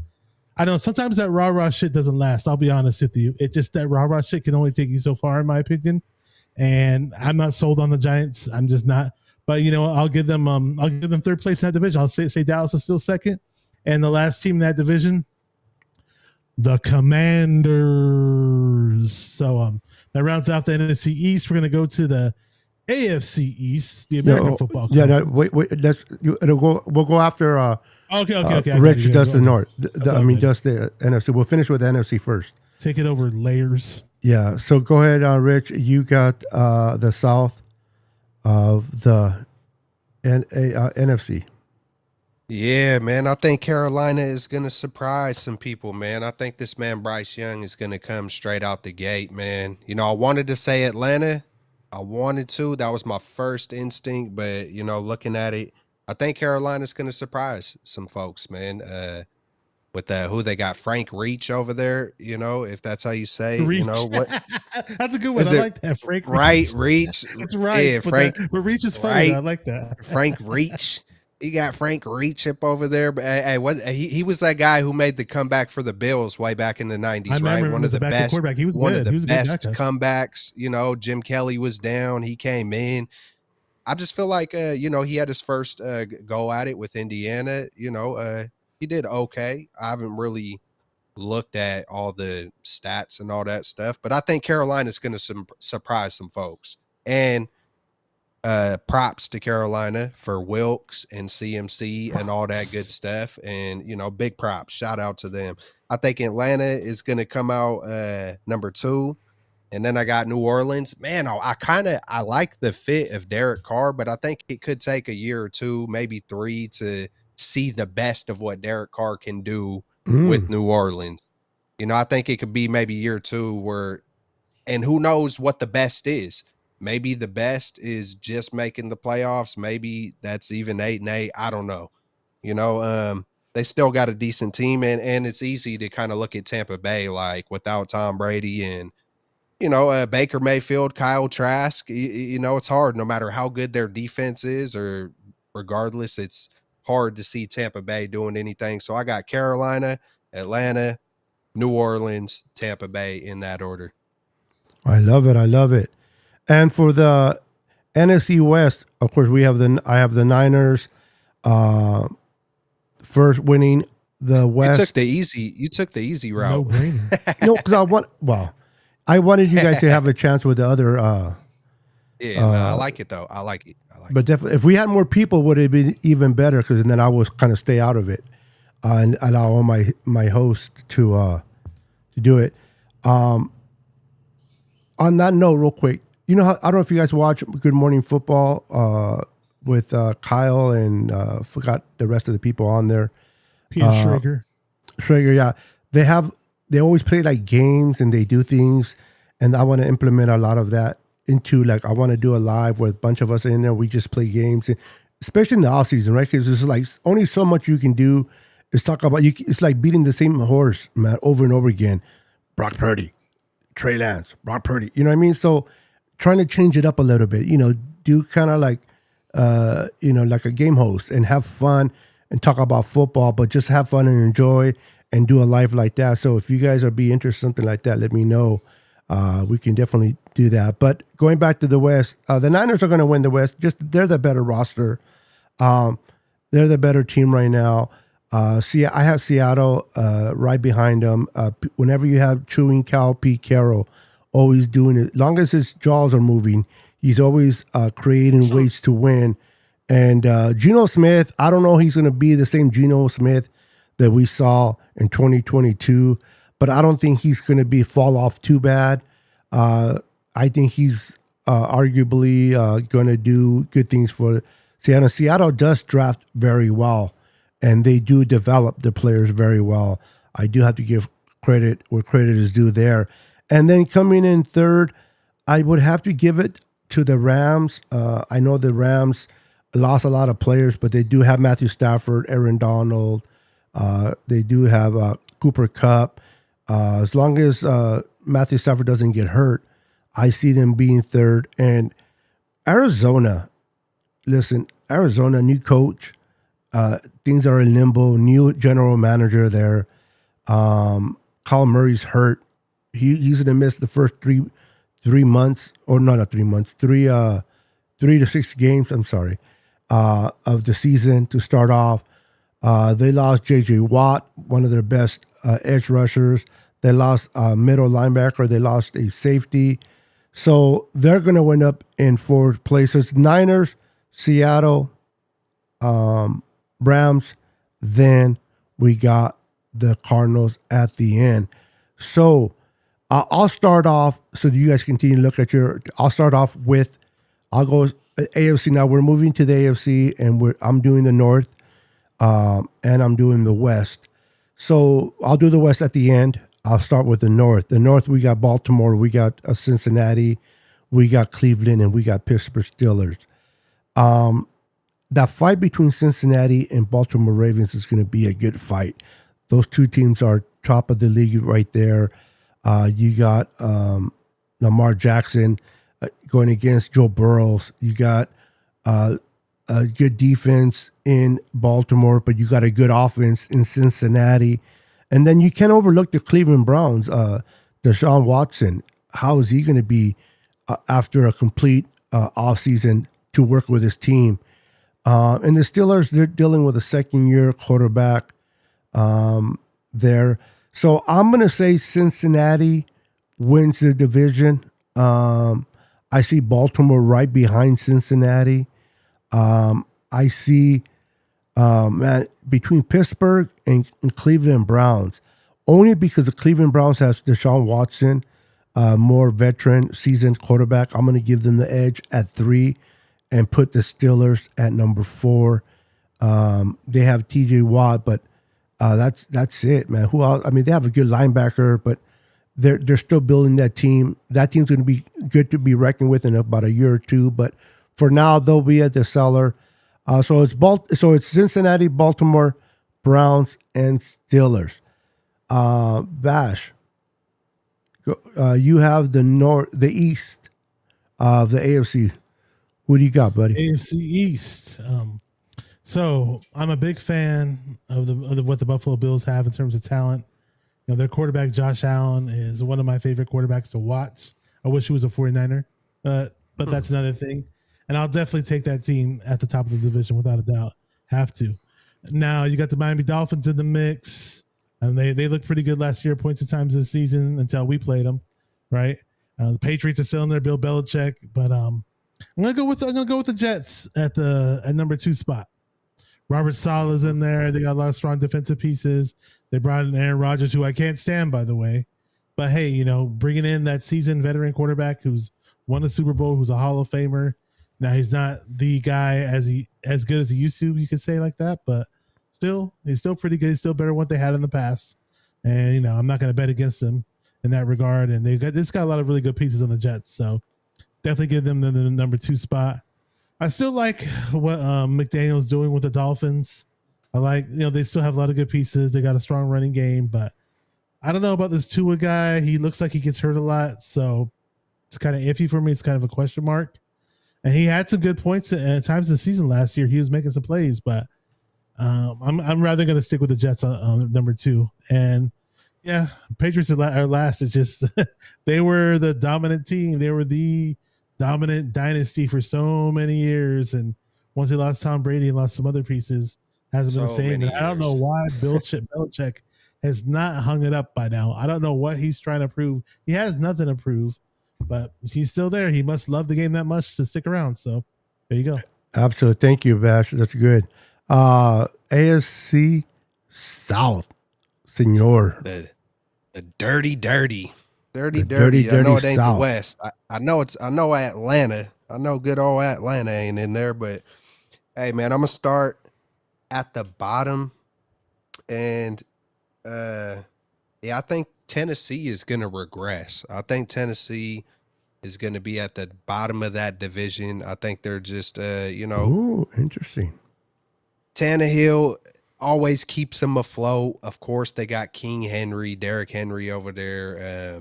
But I just feel like they're gonna finally just find a way to the bottom. And then you got Will Levis. You know, who knows what that man's gonna do? I don't know. It's just strange. Mayonnaise in coffee, man. I don't know. I don't know. To each their own, but at the same time, it's a little strange. So I got Tennessee at the bottom. Okay. Yeah, man, he's a weird fella. And then, I think Indiana and Houston, I think they're both going to just take leaps up. I like Richardson and I like Stroud. And of course, we got our man DeMeco Ryans over there back with Houston. He used to play linebacker over there back in the day. So I think that's a good matchup. That was my number one prediction for DeMeco Ryans the whole time when people were talking about where's he going to go. I seen him playing, I seen him in that uniform. It just felt like that's a place he could go and try to resurrect that team. So I got Indiana number 3, Houston number 2, and Jacksonville number 1 with Trevor Lawrence. Of course, he's just continuing to get better and better. I think he's going to keep on taking those steps. Yeah, he's got some good pieces around him. Who would have thought that, the pick from Trent Baalke and Christian Kirk, and then they got the tight end. I can't remember his name right off top, but I know it's Ingram. It's Ingram. They got some running backs. They got a defense flying around. I like Jacksonville a lot, man, so I think they're going to take it. I like it. I want to see what's up to the birds, Beto. You can hear them? Yeah, Oh, they're chirping away. Real quick, I just want to say Happy Father's Day to all the fathers out there and all the moms that are fathers, because there's a lot of single parent raising, and I want to give credit to the moms that play the role of a father and protect and provide for their kids. And Tanisha said, Happy Father's Day to her dad is in heaven. My dad's in heaven too. So for both of our parents and anybody that has a parent up in heaven, a father, this is for you as well.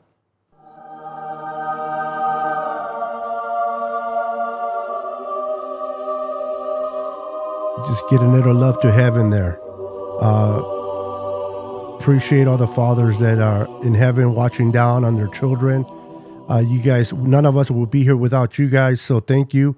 And for Rich, you being a father, man, just want to honor you. And Bash, you're still a father, of Niners football, because you love your that's your baby.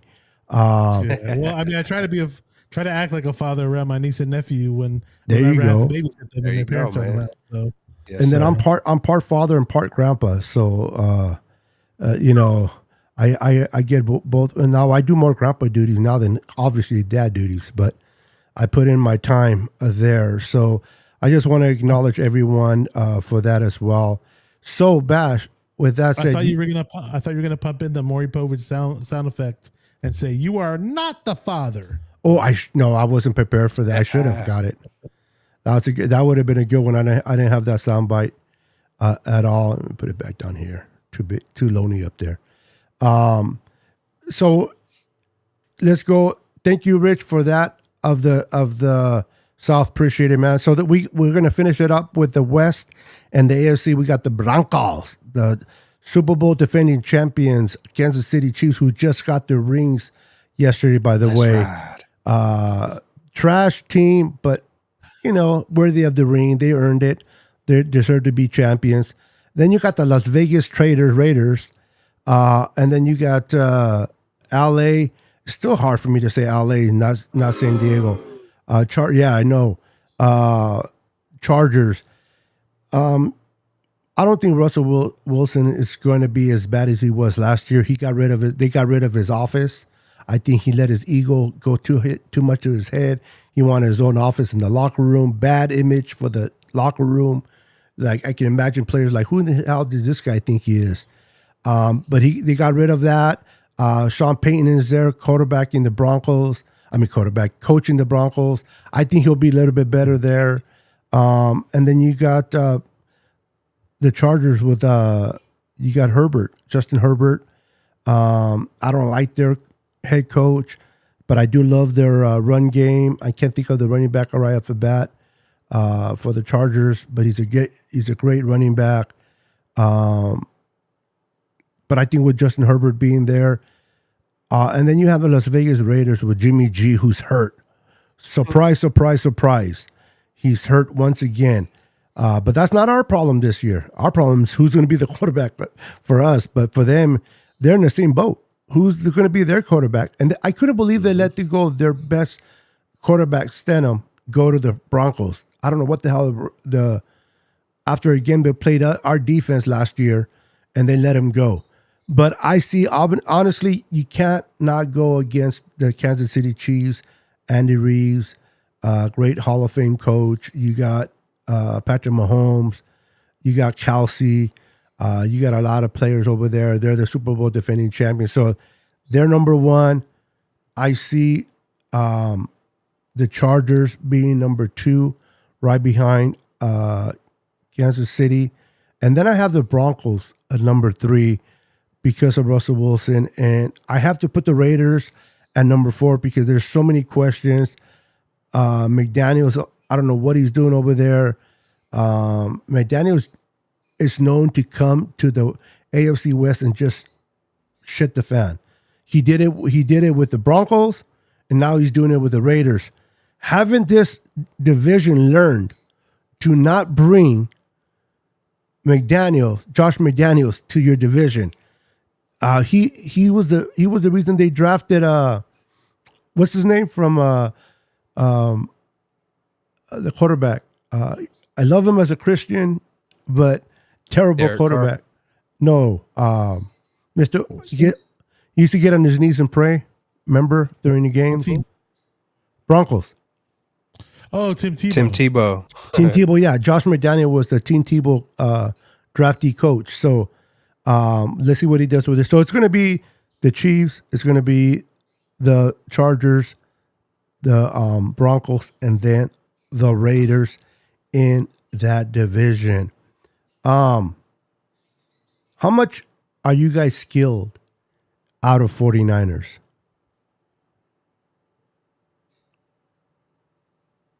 I didn't Say get the that question. again? How much are we skilled? How much are you guys skilled in football out of the 49ers? Like, you guys know your history of other teams? Like, if I say who was the running back of the Cleveland Browns after Jim Brown, would you guys be able to know how to answer that? Or No, after Jim Brown left, I would have known. Not that specific one, but No, I'm that's curious now. yeah, like, but no, let's not make it that hard. It's already late. I know a lot of history, but yeah. Let's do this. Just forget about the team, whether they play the Niners or not, or they play against us. Based on the fan base alone, just based on the fan base, which team do you hate the most because of the fan base? Of being so maybe delusional or they're just annoying. Which team do you hate based on the fan base? Not necessarily because they play the Niners. It's just because it's so fresh. It's got to be the Eagles right now. Just you see guys like Bonte go out there, and who is it? Butcher Boy Shasky out there. You know what I'm saying? And you just get to see up close and personal just the classlessness, I guess. You know. They threw stuff at Fred Warner's wife. Yeah, you know, hey man, you start. They were Yeah, throwing man. full beer cans. Yeah, Unopened beer like- cans. Yeah, she never wants to go back. Like, Because man, of that. and see, I start thinking about that woman. You know what I'm saying? It's just kind of like, man, at the beginning, middle, and end of the day, this is a game, and to be acting that kind of a way, man. You know, Lord forgive me, because you know it makes the old rich want to come out and go strangle somebody. You know what I'm saying? It makes me want to go. And you can't blame beer, but- bro.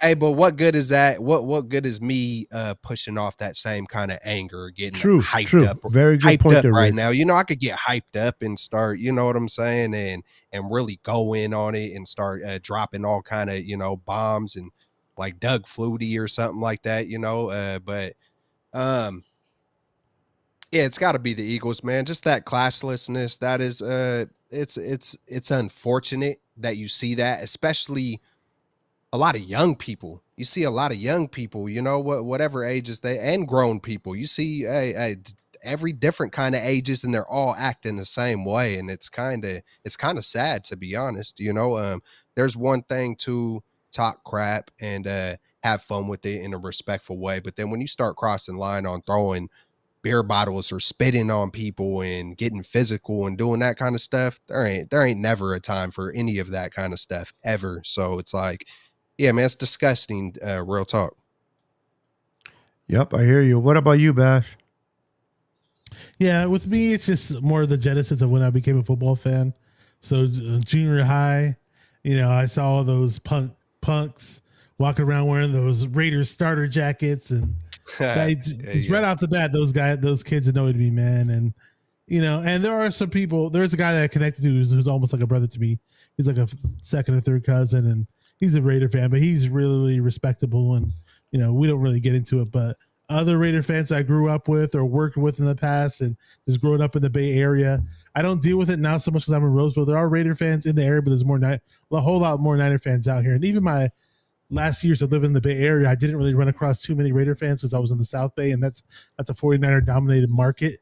But more so when I was in the East Bay, I dealt with a lot of the Raider fans, and they just every year was their year. This is our year. This is our year. This is our year. And it was like they had this like gigantic streak of not going to the playoffs. It's like, it's your year to miss the playoffs. Is that what you mean?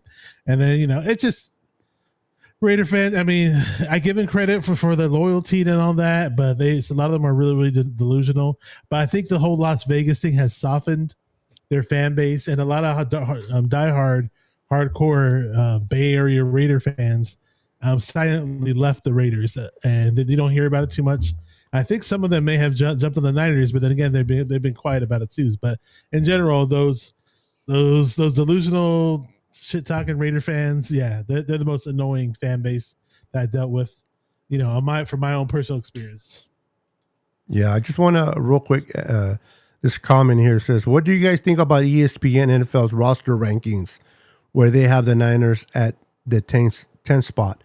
First and foremost, anybody that knows ESPN, they know they hate the Niners. ESPN does not like the Niners. They never talk highly about the Niners. So it's not surprising that they have the Niners in the 10th spot.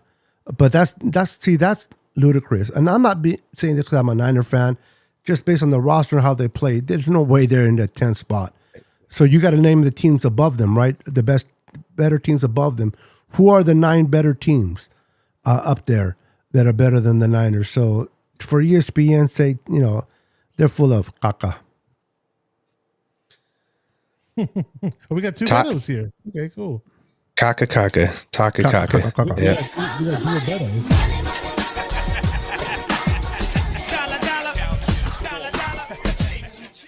We got Terradome in the house. Here comes the money. What's up, Terradome? Welcome to the show, buddy. And his speeches, man. Terradome. Yee. What up, my man? He brings, man. Terradome in the house. It's ESPN Hey, is high on gas. I gotta ask Terradome, hey, did I get you right on the thing that I made with the USA? You are in either. I couldn't remember if you were from South Carolina, North Carolina, and I was hoping. I was like, but I didn't want to message 20 different people either. I was just like, hey, I'm gonna just wing it and see if I could guess it right on everybody and where they're at in the USA. But let me know, Terradome. How you doing, my man? There it is. Dropping deuces. Sorry, I had to Dropping drop deuces. one. Yep. Drop it like it's Yeah, hot. let him. He says he's Drop in the kids off at the pool. East Coast. Oh, they're East Coast bias. My bad. I thought he was telling you that he's from the East Coast, but ESPN. Well, he is in the East Coast, but Ludacris, T.I., Snoop, and Foolish. okay, North Carolina. Okay, cool, there cool. you go, North Carolina. My brother's. I got a New York, brother North out there. Carolina and Compton. Yeah, my cousin, who's a retired detective, just retired and moved to North Carolina. He was a Fremont detective for years.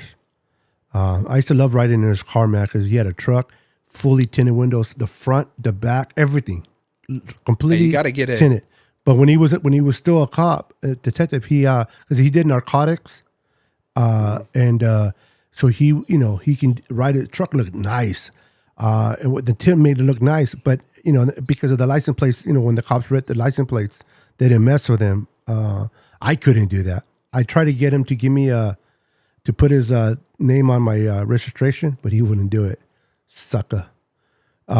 You got to get a Bad Boys little soundbite, Beto. Oh, bad boy. I Your know. mama Huh? wants you home. Yeah, I know. I gotta. Yeah, I'll take you. I write them down. Yeah, I'm trying to find a lot of sound effects out there. I just like to keep the lives up there going and keeping it fun. You know what I mean?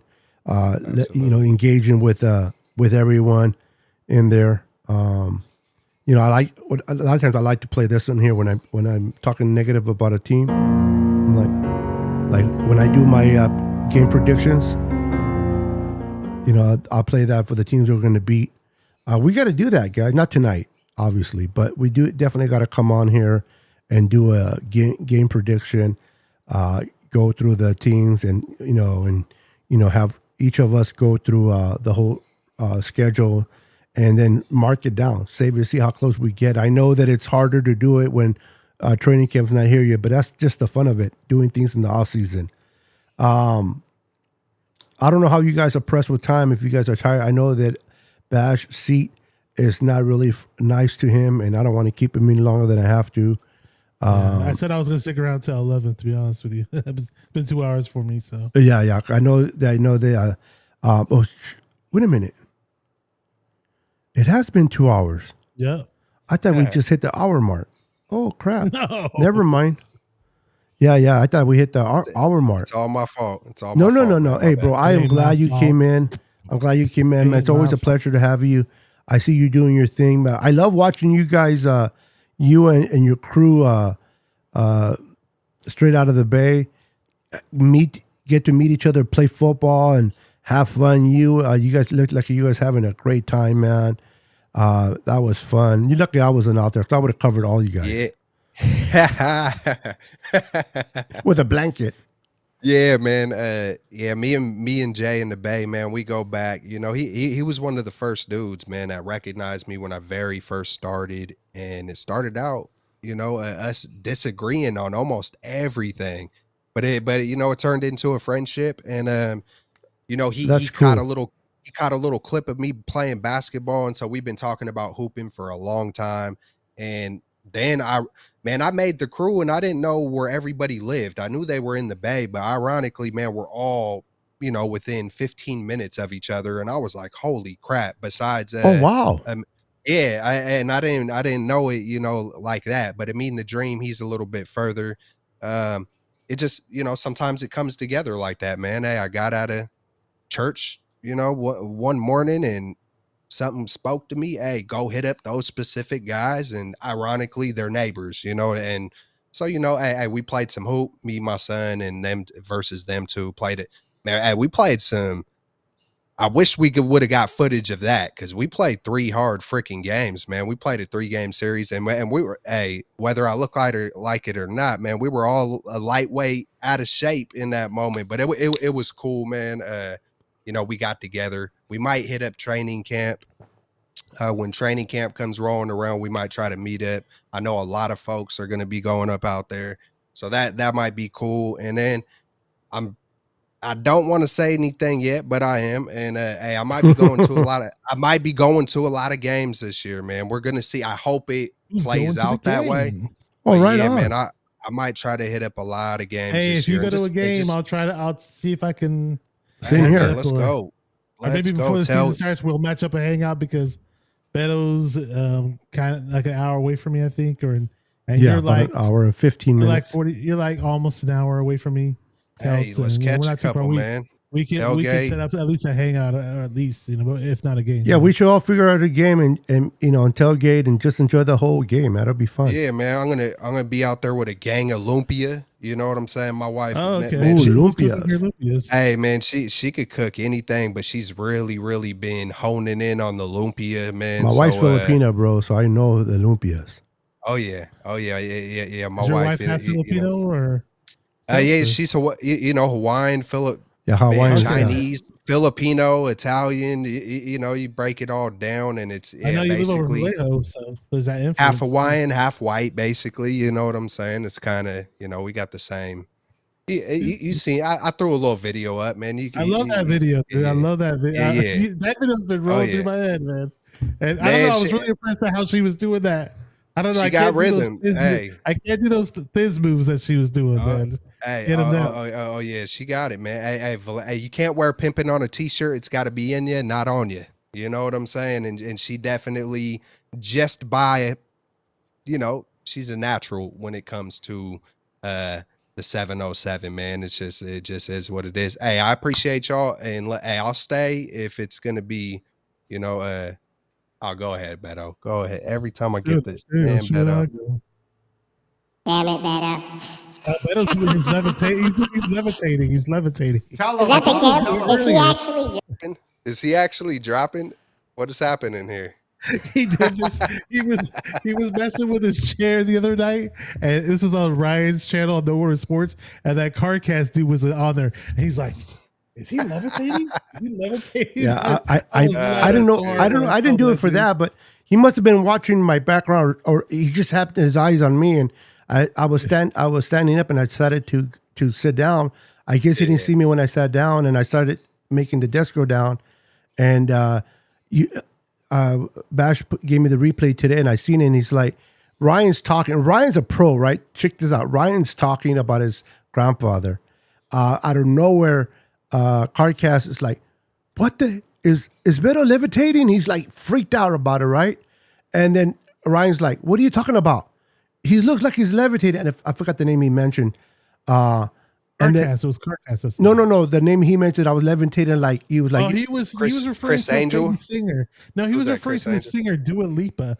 who's this yeah, famous Dua Lipa. young little pop singer. So I didn't know she tried to levitate. I didn't know Yeah, that. and Ryan just goes back to talking like he never let nothing throw him off. He just like totally dissed him and just kept talking. Ryan's- And I thought it was Ryan like, has his blinders on. Like, yeah, he's like, yeah, but he must have caught me my desk going down, and he thought I was levitating because he's like this, bro. You can see him in the camera like this, looking into the camera, like trying to like, because we were all small. There was like 8 of us in there, so the window was kind of small too. So it really And who threw was the that? illusion. CarCast? That was CarCast. CarCast? Yeah, and he's a Oh, young man. kid. Oh, yeah. Well, Uh, CarCast. Yeah. I seen him You from know the his name. very Before. get. I seen him from the very big. Hey, that's funny too, because I bet he was lightweight, nervous for a minute. Like, Yeah, he for was. real, You for could real. tell he was scared. I'll send you the video that. That's awesome. Oh, That- you saw, and you you, can you see saw it. it, Kelts? Huh? You saw it, Kelts, when CarCast was scared? Did you see it? Nah, No, he I could knows just him. picture it. Yeah, I could picture send it. it to I you, I'll got, send it to you you. know what I'm saying? because he's familiar with the young kid. But yeah, he was like, it's just really. You could tell it caught him off guard. Like he really believed I was levitating. Yeah. It was so And he's funny. like- It was Yeah. so funny. You know what I mean? He was like really, and he was just tripping the rest of the show. Like, Hey, you lightweight just got me. Just bare. I thought you were just. I didn't know what you were doing. I thought you were just like, all right, Rich, you've been talking too damn long. Like, here, let me mess with the. no, hit the never, Off never, topic. It's all good. button. never, bro. My shows, like you said, bro. My shows are all about having fun and doing the unusual stuff, the sound bites. I never have points. That 1.2 I point. love that I like stuff it's too, freestyle. man. That's I the love word I it. was looking for. I'm Hell always yeah. freestyle. Whatever comes to mind. It's whatever. If a viewer mentions something that I think is interesting, I start talking about that. Sometimes when you're focused too much on your point, and nothing wrong when you do points. Everybody's different. You have your points. You want to follow your points. Nothing wrong with that. But But I'm more of old school freestyle, man. I'll let the weather fart. I fart one way, and wherever the wind goes, that's where I go. You know. Hey, You know nah, what I mean? hey, I like that. Hey, I like that though, Beto. I like how, like, even though it was putting us on the spot, I like that. Hey, man, who do you think's gonna go 1 through 4? You know, on the, different divisions, and I love that kind of stuff, man. Hey, football is football at the beginning, middle, and end of the day, and That's it's because Thug Life certified. there it Thug is, Life baby. certified. Let's go. There it is. There it is. Let's go, baby. I know you can't. Unfortunately, YouTube and everybody else, you can't play too much of that. But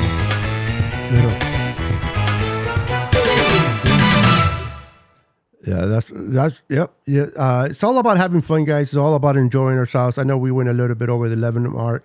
I'm going to be kind to Bash and let him go. We're going to close it up, but you're always welcome. It's always my platform's always open for anybody. It's always.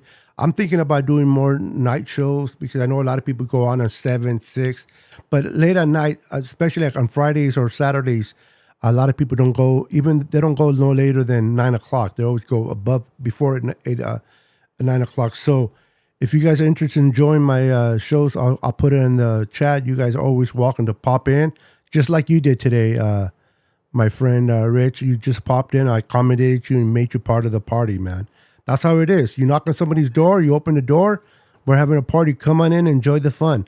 And so I appreciate you, Rich, for doing and coming in. Before we go, where could people reach you at? How can they follow you? What you got going on your channel?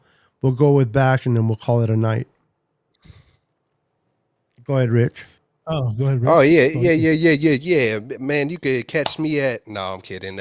Hey, you could catch me at Celts Chronicles, man. You know that it's as simple as that. Celts Chronicles. And then on Twitter, sure, I don't even know I believe it's Richard Celts. I'm pretty sure. I'm trying to think how Twitter even works. Yeah, it's the @. Yeah, so I think it's Richard Celts on there. Hey, you type in Rich Celts, Richard Celts, Celts Chronicles, you'll be able to find me. Yeah, man. Thank you, Beto. Always, especially creating the group chats that we're in and all those kind of things, man, it keeps it connected. And that's one thing I'm the worst at, when it comes to, I'm more of the kind of a person, it's like face to face, if it's face to face, but, even some of my closest people in my life besides in my home, it's hard for, I don't know what it is, but, so I appreciate you, Beto, keeping it connected. Thank you, sir. Appreciate that. And having the platform, and you as well, Bashar and Dion. I seen you guys on here, so I was like, oh man, these are my guys, man. It's been a minute. I want to hop on, chop it up. Saturday night, just got through with the birthday party. It's all good. It's all love. 49er faithful, rise up, yee! Because we're coming through this year, like we are majority of years. That's just the way it is right now. Quest for 6 is going to be real, bro. Man, and I hate. Man, Take 6. It's gonna be. I hate to even say hate, but I just do not like the quest for 6, man. I just don't like even take 6. It's I taboo. don't know, man. Just the sound of it. To be honest, it's just the quest reminds me of like a video game when I was 12 that I used to love. I don't know what it is, man. It reminds me of Zelda, and I love Zelda when I was 12. So when I hear quest for 6, it's like dun, dun, dun, dun, quest for 6. I'm kind of, I don't know. It just doesn't give that dog. Yeah, man. It doesn't give the dog. It doesn't let it. Man, I need some dog in it if it's gonna. I need. That's so just we gotta come up with a phrase, bro. Forget the. Yeah, man. I know I'm being picky. I'm being picky. No, whatever, you're expressing how you feel, bro. That's the whole part of the show was today. Is tell us how you feel, because we all, listen. If you hold back expressing how you feel, maybe we'll never change the quest for 6 for something else.